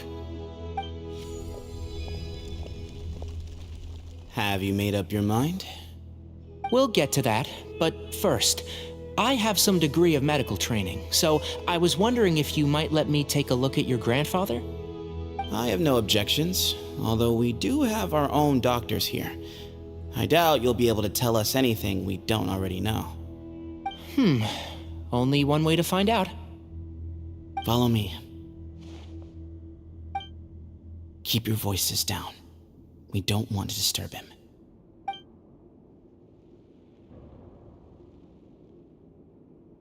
him. Let's talk outside. Bamoon has fallen into a deep coma, and his prognosis is quite grave. I'm sure that your physicians have come to the same conclusion. He appears to have sustained a serious injury in his youth, which has been exacerbated over the years by the heavy burden of work and now by the effects of old age. Regretfully, I must inform you that, based on what I've seen with patients in a similar condition, he doesn't have long left. A few days at most. Yeah. I've known for a long time. You're his heir, aren't you? You clearly have a lot of respect for the man. But you also see things differently. You have a broader range of concerns and a more pragmatic approach. So tell me how we can end this on your terms. Let's find a way to bring all this to a resolution while Bamoon is still alive to see it. That's what really matters to you. I know it. Yeah, there's no time to waste here. You know that better than anyone. You know, the two of you are actually in a very similar predicament right now. Both of you have a very different perspective from the men who raised you. Right. And you didn't create this situation. They did, but somehow you've ended up having to make the tough decisions. You're right. We both look at this problem very differently than the people we inherited it from. I accept, Cyno. This all began because of Hermanubis, so let's end it with the rite he himself created. Legend has it that when Hermanubis first arrived in Tuletula, he sparred with the city's residents. He and his two companions proved their mettle by fighting over several days, winning the support of many fine people. That group of supporters were some of the first members of the Temple of Silence, and the sparring matches were enshrined as one of our founding rites, the rite of duels. It's where it all began. Sounds very fitting. I'm in. As a fellow vessel of Hermanubis, your ties to the Temple of Silence run deep. So I will permit you to participate in this rite, along with your chosen companions. 3 against 3. Sounds good. However, I have some additional terms. As the challengers, you must win all 3 of your fights to win. And Cyno, both of us must put our Ba fragment on the line. The winner takes them both. Letting Cyrus leave with one of the Ba fragments was a mistake, made by my grandfather out of pity. It is a long-standing issue that must be addressed for the Temple of Silence to move forward. I can make no concessions on that front. None needed. We're on the same page. If I win, the Temple of Silence must release Cyrus, and consider this past dispute resolved. If you win, I'll return my power to you. It's a deal. Then let's meet at the ceremonial hall tomorrow evening, 8 o'clock.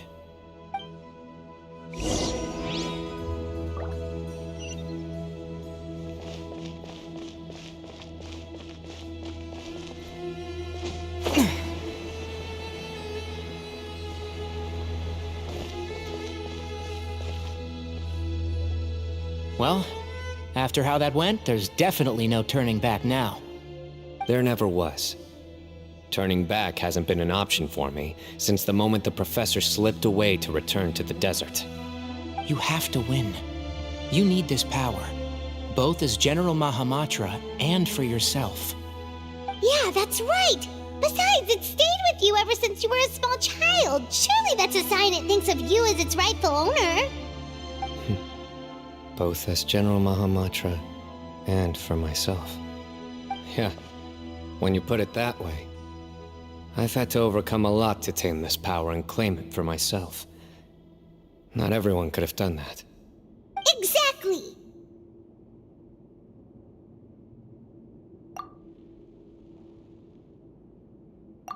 The Traveler and I will never lose. And neither shall I. The desert was home to an ancient and great civilization that, for a variety of reasons, fell out with the civilization of the rainforest. It's just as Dia said. Prejudice has pushed people apart.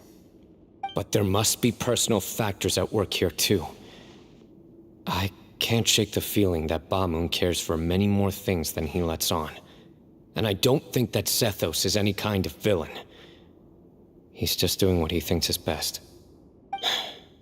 Tomorrow, everything will be resolved.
We gather on this day to perform once more the rite of duels, with the greatest of all sages, Lord Hermanubis, as our witness, for his power and authority is present in our midst. This is our most sacred of ceremonies, and no disruption from the audience shall be tolerated. It is incumbent upon all to observe the duel with the utmost respect and reverence throughout the proceedings.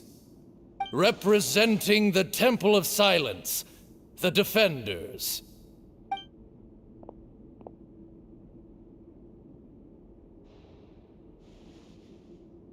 Grandfather, you're here. A rite of duels after all these years. I am surprised by your decision, Zethos. I know what I'm doing, Grandfather. Just leave it to me. Representing the Academia, the Challengers. Ready. We will fight to have our voices heard. Warriors, take your positions and decide on the order of battle. We come not to debate what brings our challengers here, nor what will become of the defeated duelists. Duelists, the might of Hermanubis himself is at stake here. Now, fight. Fight until the rightful victor is proclaimed. Huh? Are you sure? I agree. He's very strong. Sending him out first will definitely intimidate the opposing side. Okay, then you're second. Sure. We have decided. So have we. Let's begin. Duelists of the first bout, please step forward.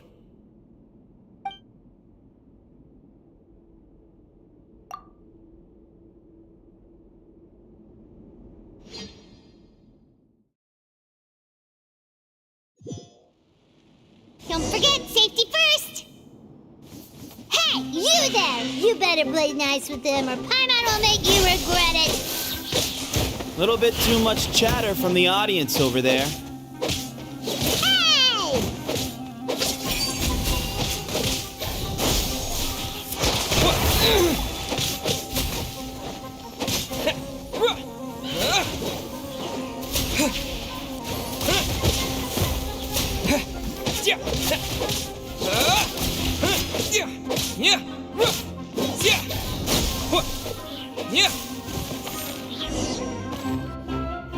A swift end to the first bout. I now invite the duelists of the second bout to please step forward. When you're both ready, you may begin. Let's begin. Watch out!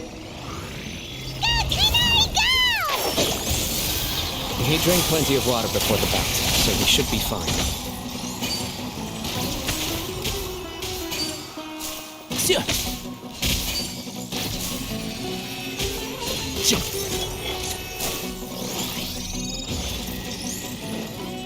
Keep up.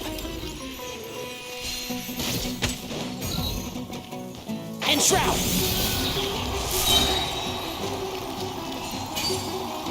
Yeah. So.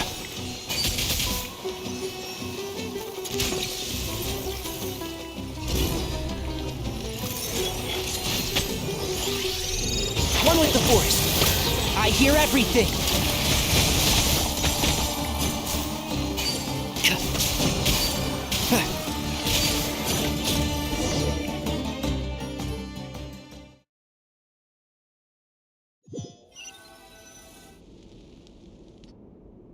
Thus ends the second bout.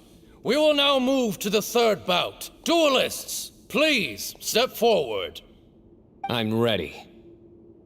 So am I.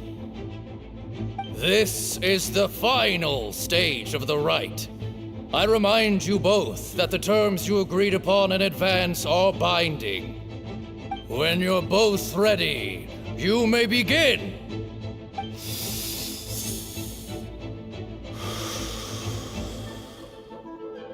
I am Sethos, vessel of Hermanubis, grandson of Bamoon, the leader of the Temple of Silence. For many years, we have kept our covenant with Lord Hermanubis by guarding the secrets of King Deshret. And even in our darkest hour, when we could not see a way forward, we chose not to abandon hope, but to embark on a brave new experiment so that we might prevail. We earnestly sought Lord Hermanubis' wisdom and power, longing to see his spirit and his light descend upon us. Now, I will fight to become the rightful wielder of that power. I am Cyno, General Mahamatra of the Academia, student and successor of Cyrus, the Sage of Spantamad. I fight in defense of my power, my professor, and my nation. And you, I think you left some things unsaid. This is a sacred duel, and Hermanubis is watching. So bare your soul. Everyone, old and young, fit and frail, they're all waiting to see how this duel will end. My grandfather is a wise leader. He is also known to be a ruler who is not afraid to get blood on his hands. I understand his beliefs well, and I know what he expects of me. But our faith has held us back for too long. After I grew up, I went to the rainforest once, and I saw for myself the people of the city. Times have changed. The people of Sumeru are happier and more free now than in the past. I thought about this as I stood at one of the tallest points in the city, gazing down at the streets below. Then I thought of you, Cyno. You and I both wield the same power, yet the lives we lead cannot be more different. Each Ba fragment of Hermanubis stands for something different. Might, glory, and one of many other secrets that have yet to be revealed. I once thought that the nature of our fragments must be what makes us so different from one another. But maybe it's that you've found your answer, and I am still searching for mine. I am more than just a warrior. I am my own person. Exactly. The name Hermanubis has left its mark on both of us, shaped the course of our lives. We are his vessels, and yet we are more besides. So show me your answer, Cyno. Show me I can be more than my faith, more than the power I wield. Show me the person I can become!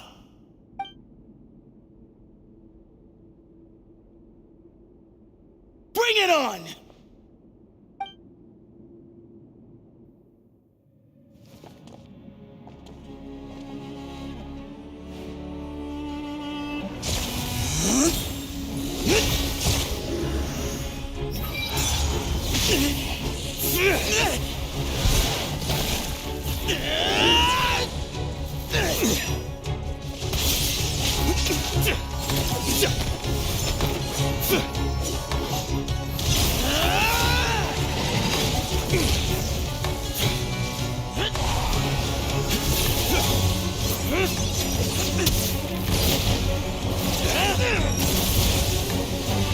That's all you've got?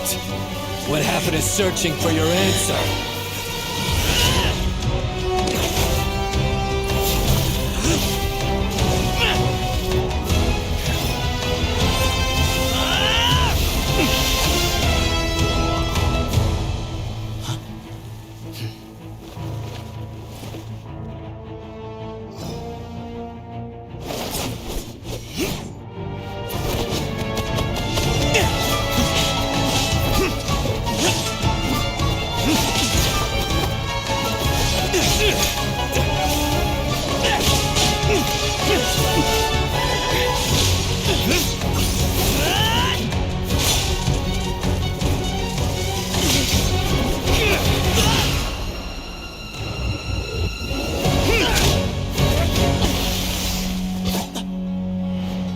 Fight's over.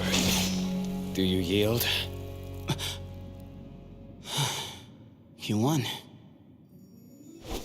Well then, looks like you found your answer.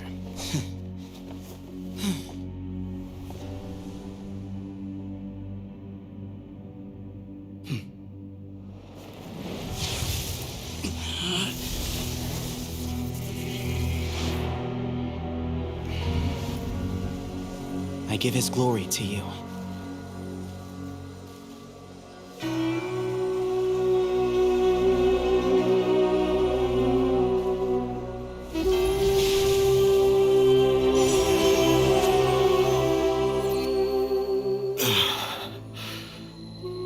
I've seen that light. That is the light of our Lord, the great Hermanubis, priest over all other priests. His spirit dwells within that lightning, and his will lives on. Once a warrior of Tynar, he emerged from the barren desert sands to serve the god king Al-Ahmar.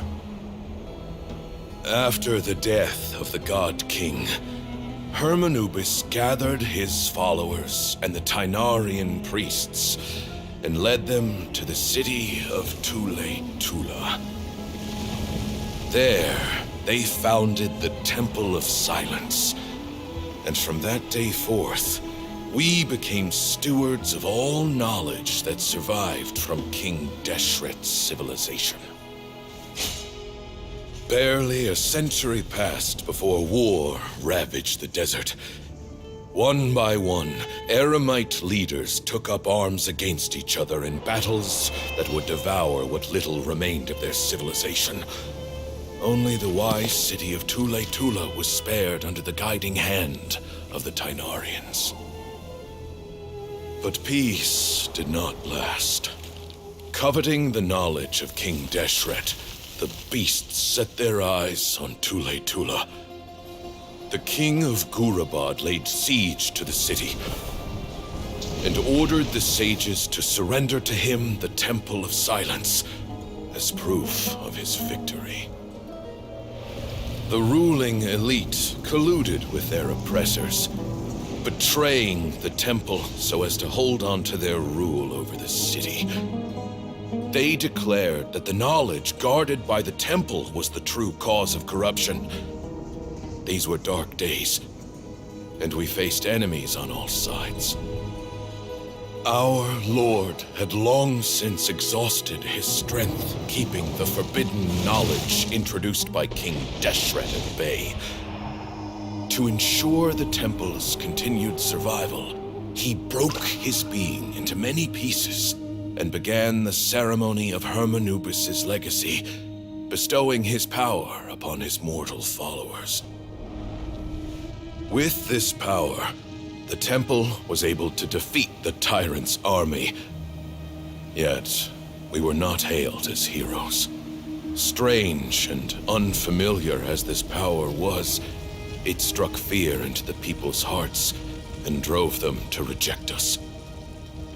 In the end, the people of the temple and the Tule Tula Tainarians left the city for good and made their way to the rainforest. What followed next was inevitable. The elite of Tule Tula fell and were decimated. War engulfed the desert. And we wandered from place to place, always in hiding, all the while keeping close watch over our secrets and staying true to our mission. Betrayal forced us out of the desert and into the forest. Then mistrust drove us from the forest into the desert once more. We have lived in exile for far, far too long. Yet, today, the Temple of Silence has borne witness to the glory of Hermanubis once more. Thank you.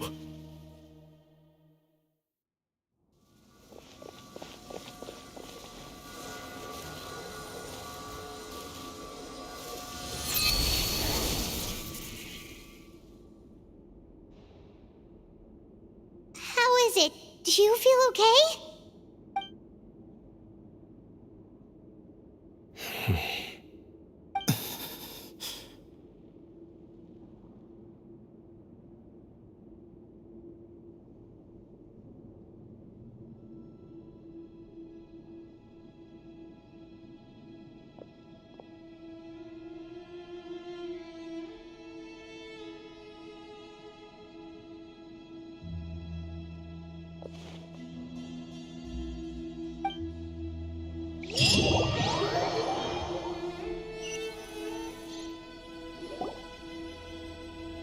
Grandfather.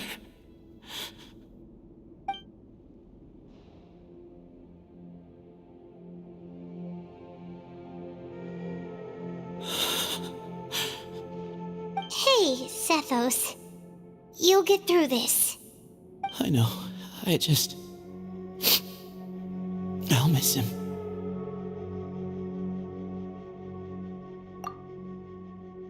I guess you were prepared for this.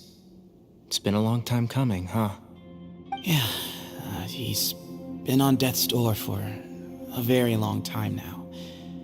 I think it was only through sheer willpower that he managed to hold on to this point. At least, he was able to see this chapter come to a close before he passed. What's next for you? Per my grandfather's last wishes, the Temple of Silence should submit to whoever possesses the largest number of Hermanubis fragments. That entitles you to be our new leader, Cyno. But that's never going to work, as I'm sure you realize. I'm the General Mahamatra. I am needed back at the Academia. I did foresee this possibility, and I gave it some thought. The fact is, I know next to nothing about the staff, records, and environment here. As such, I am ill-suited to be your leader. Sethos, I believe the honor should go to you. Were it not for this duel, or indeed if you had other intentions, the Ba fragments would most likely be in your hands by now. I'm sure Bamun never meant for anyone but you to be his successor. You really think so? I do. Still, I didn't think Bamun looked very surprised by the final result. Perhaps he had an inkling that this would be the way things end. Well, In any case, since the Ba fragments are with me now, I guess I can call the shots. Sethos, I would like you to succeed Bamun as the new leader of the Temple of Silence. You are more suited to the role than I, and I have complete faith that you will be an excellent leader. Just think of it as doing me a favor. But doesn't that render everything that we've been through up to now meaningless? No, it doesn't. This experience has allowed us to become friends, which means that the Academia and the Temple of Silence will become partners once more. That's a much bigger deal than you might think, Sethos. You said yourself, times have changed. You have to believe that things can change for the better here at the Temple too. I will try. To be honest, I couldn't have asked for a better outcome. Actually, part of me wonders whether Bamun's intentions from the very beginning was just to create enough pressure to force us towards a duel. That way, no matter who won, one of us would have to surrender our Ba fragment, and the power of Hermanubis would be concentrated in one single person. Had you won, the Temple of Silence would have doubled its strength. And were I to win, he correctly anticipated that I wouldn't suddenly drop everything to become the leader of the temple, much less integrate the temple into the Academia by force. He knew that the temple's future would depend not just on the guidance of Hermanubis, but the support of the Academia too. So he made it his responsibility to ensure his successor would be free from the burdens of the past. His plan meant that whoever ended up succeeding him, they would have an easier time interacting with the Academia. With one single letter, he lured out the professor. No matter what happened after that, it would result in a net benefit to the temple. And here I thought the General Mahamatra wouldn't care for all these trivial details. You're absolutely right. Grandfather and I considered this from every angle. We had to find a way to mend our relationship with the Academia. In that sense, the right of duels was just a means to an end. Thank you for everything, Cyno. As a gesture of our gratitude, to those that you and Lesser Lord Kusanali deem worthy, I will grant the honor of access to the Temple of Silence for their pursuit of knowledge. The Temple of Silence has a wealth of information on King Deshret's civilization, more than any other organization in existence today. In times when you need information that only we can provide, we will be here to support you. But you must be exceedingly careful with your selection of candidates, lest you lead humanity to repeat the same mistakes. By the way, Tainari, my grandfather was so happy to see you. You are a descendant of the Veluca Shuna, and we are the heirs to the will of Hermanubis. The story goes that King Deshret chose the sage Hermanubis from among the Tainarians and appointed him as his familiar. He went on to fight many valiant battles with his Tainarian companions. They always stood by each other, from the founding of the Temple of Silence to the fall of Tuletula. The Tainarians who left Tuletula joined their human counterparts in the rainforest. A few centuries later, when some of the group returned to the desert, many of the Tainarians chose to stay and put down roots in the rainforest. In all likelihood, those were your ancestors. How fascinating. My father once mentioned that I was named after the Tainarians, but I never knew that my forebears had such a history with the Temple of Silence. I like this story. By the way, has anyone seen Cyrus? Yes, Cyrus. You'll probably find him in my grandfather's room. He wouldn't show it in front of me, but I think he still has many fond memories of my grandfather.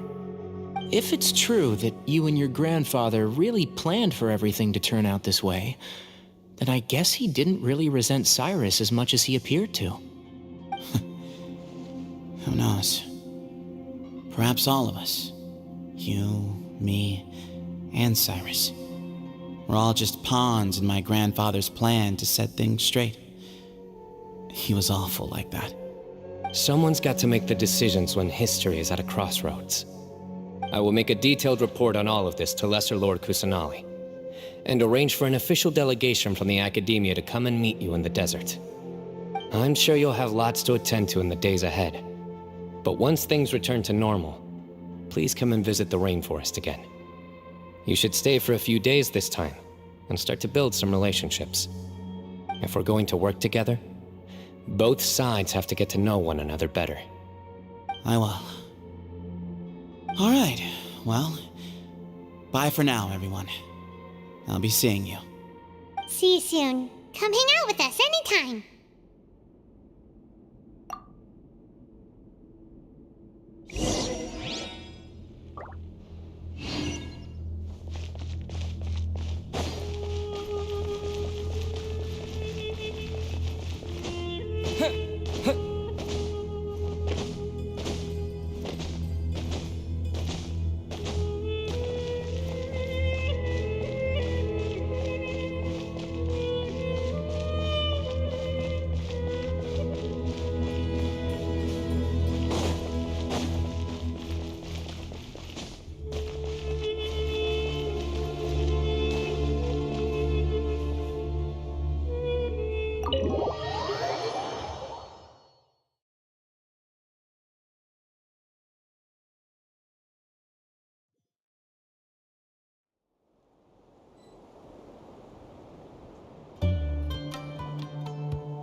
What were you thinking gallivanting off into the desert alone at your age?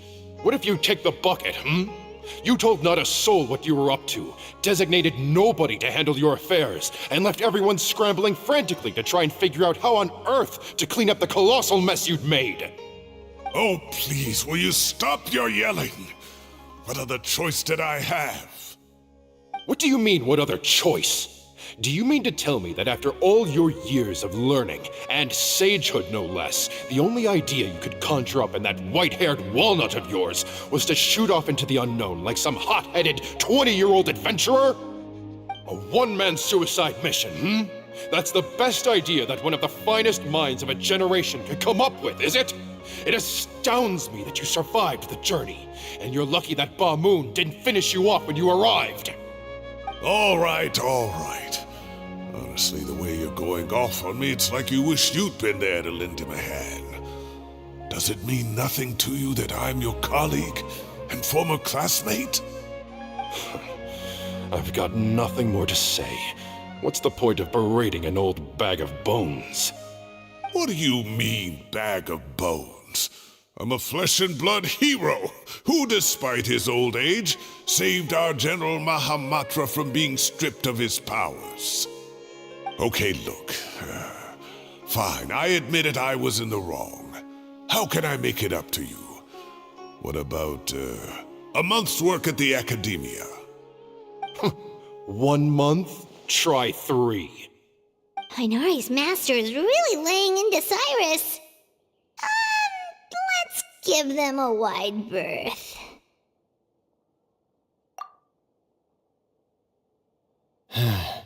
Professor brought this on himself. Don't pay any attention to him. Wow, I haven't seen Master get this riled up in a long time. The last time he chewed someone out like this must have been back when I was still a student. I think I'll go around and update everyone, tell them the situation's resolved. Want to come with me? We can go for dinner afterwards. My treat. You in? Makes sense. I'm in.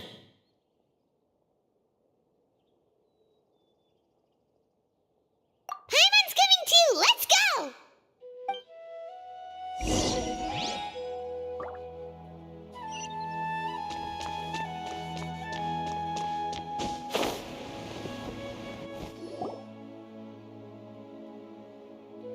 Hey, Kale.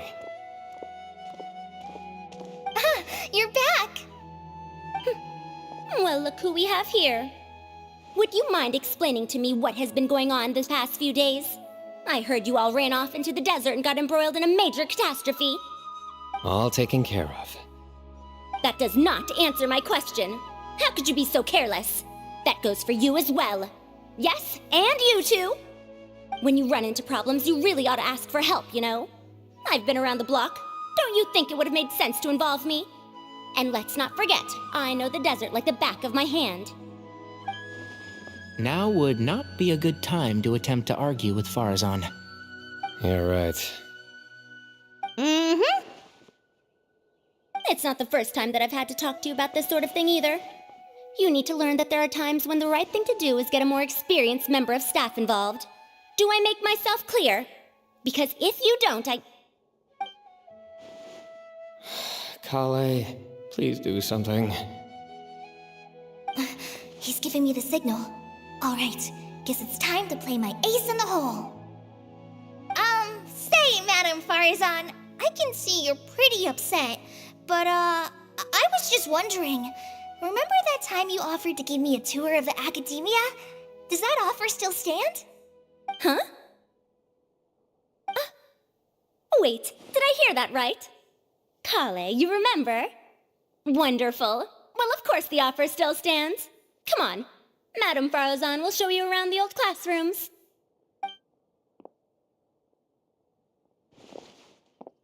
Poor Kale getting dragged off like that. Also, check out Farazan acting like some sort of official academia tour guide. Kale! Cup. Huh? What? Oh, right! What do you mean, cup? You need a cup. I can get you a cup. Oh, it's nothing. Just Master's way of reminding me to stay hydrated while I'm out and about.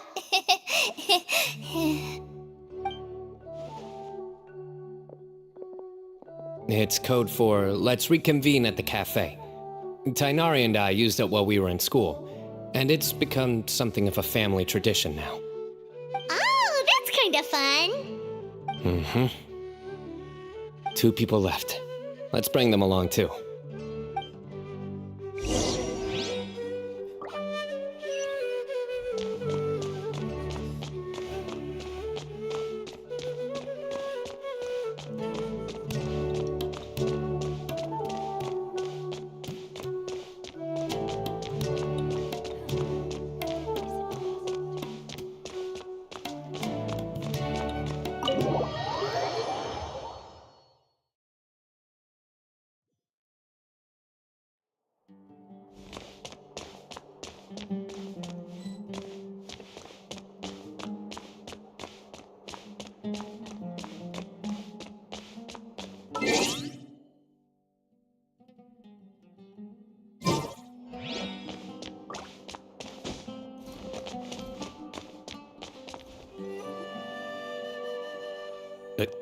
Am I hallucinating?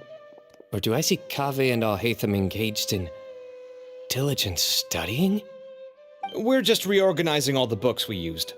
Look, there's a whole mountain of them. There's no rush. Nobody reads these books anyway. My sincere thanks to you both. Yes, with your help, we resolved the issue rather swiftly and painlessly. And the outcome was better than we could have hoped for.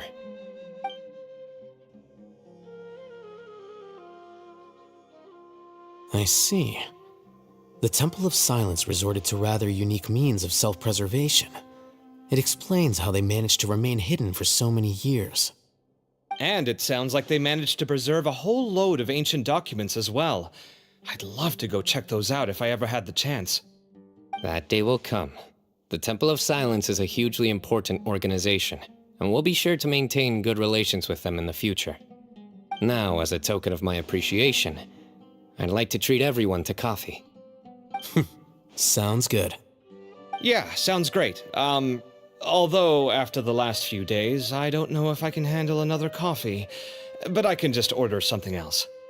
Sure. Let's go.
And then the Traveler just pounced on their opponent and knocked him right out cold.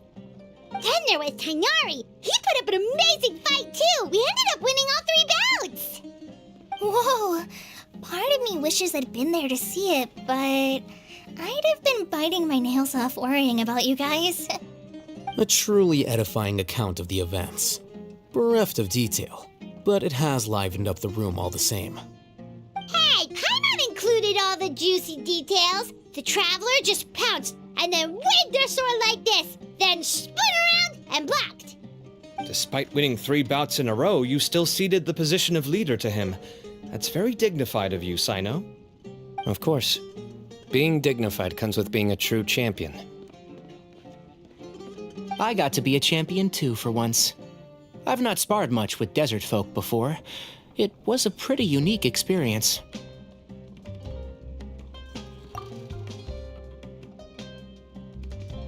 Yeah, huge place! It felt like something right out of an epic poem. Imagine this. It was like there was... Maybe save that one for later, Paimon. Dessert's here.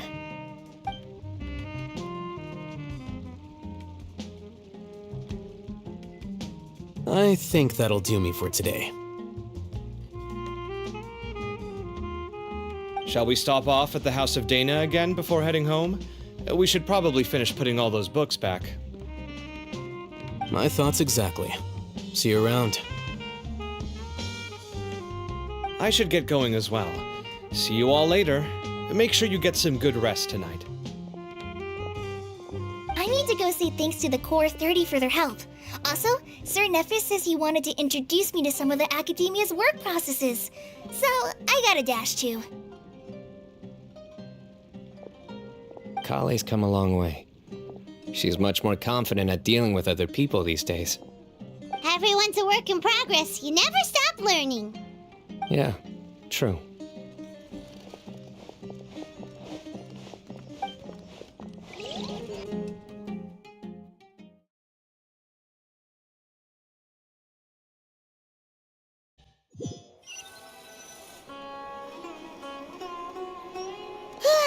That was good. It feels like everything's finally wrapped up now. Life is all about these moments when you can finally relax and hang out with good friends after a job well done. And also, those desserts Cyno got, they were really good. Paimon definitely needs more of those in the future. Do you 3 have anything planned for the rest of the day? If not, would you come somewhere with me? That's a secret for now. Wouldn't want to spoil the surprise. Okay, I think I can guess what you're talking about. It'll definitely be a nice surprise. Well, now Paimon's curious. Come on, let's go.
been a while since I last made my way up here. Wow, look at this place! We're so high up! Need any help?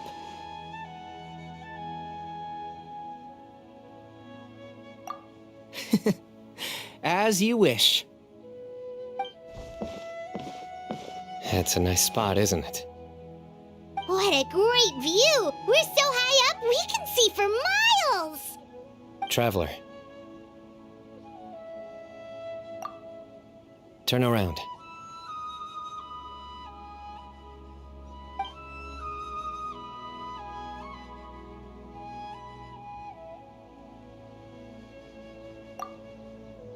This is my secret base. Somewhere I only bring my best friends. When I was a student, I used to slip away and climb up here all the time, just to clear my head. I was quite young then, and hadn't made too many friends yet. Back then, I had a lot of the same questions that Sethos was asking. Who am I? Why do I have this power? And what should I be fighting for? Our gifts help us to find our rightful place in the world. That was my experience. And I'm sure Sethos will figure things out in his own time, too.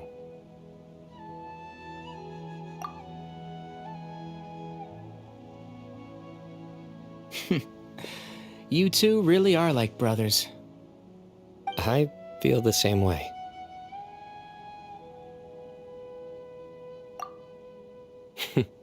Of course. I see no need to be humble when it comes to the facts. I still remember one time when we came up here to chat and do our homework. Cyno accidentally dropped a fruit. Luckily, he has fast reflexes, so he caught it just in time. That was the one and only time. Nothing will ever slip through my fingers again. Those were good times. I kinda miss the student life. You know, Paimon really shouldn't be able to imagine Cyno doing something like that, but for some strange reason, the mental image is coming through clear as day. Then make it stop. There's somebody there. It's Professor Cyrus. You guys carry on without me. I'll be right back. Okay. Huh? Hey, you're not supposed to jump down! Be careful!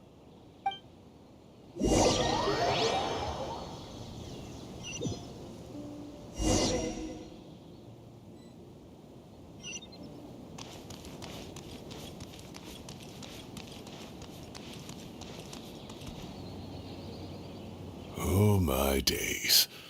I can't believe how stupid I look in this one.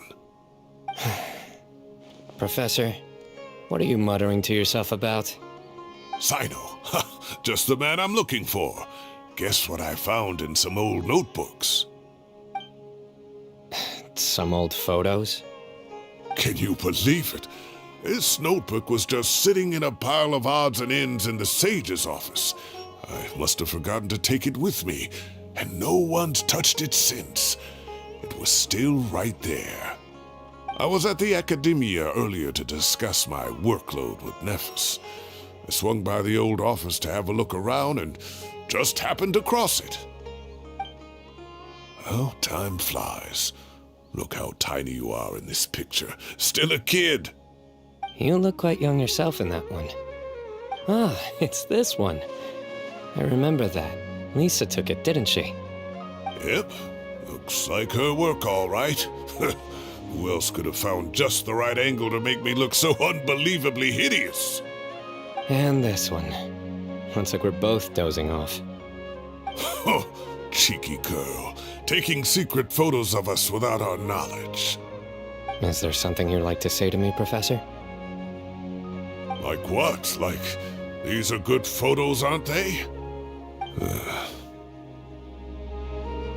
Hey, at moments like this, I hardly know where to begin. I can't pretend I'm a good person. Bamoon had every reason to despise me. And well, so do you if you feel the same way. Don't be ridiculous, you old codger. Is that not what you wanted me to say? Oh, I've dreamt of that place many times after leaving the desert. Sometimes I've dreamed that I was doing research with them again, and other times I dream of the day they saved my life. Oh, it was one of the happiest times of my life. We all learned so much from one another. You've matured so much over the years, Cyno. Since you're my professor, I should save you some face by not calling you out on all the non-answers you just gave. So, I will do the right thing and keep my mouth shut. Good thinking. Take your own advice next time. Seriously, why bully an old man like me? I thought heroes were supposed to be gracious. Hey, wait, how did I not notice this one earlier? Lisa strikes again. Just how many did she take? Look how cute you were when you were little. I remember how well-mannered you were back then, too. Yeah, and look how serious and professional you used to be. Oh, I can't compete with you anymore. First you get better than me at the deadpan jokes, and now you're besting me at those little quips, too. Don't say that. I still have a lot of respect for you. That's more like it. Hey, what would you say to meeting up with Lisa again sometime? I'd like that. Let's find a time and pay her a visit in Mondstadt. All right, I'll add it to my schedule. Let's go next week. Wait, no. Next week is the tomato growing competition. I have got to beat Zaha Hadid. Or you could find a real hobby, Professor.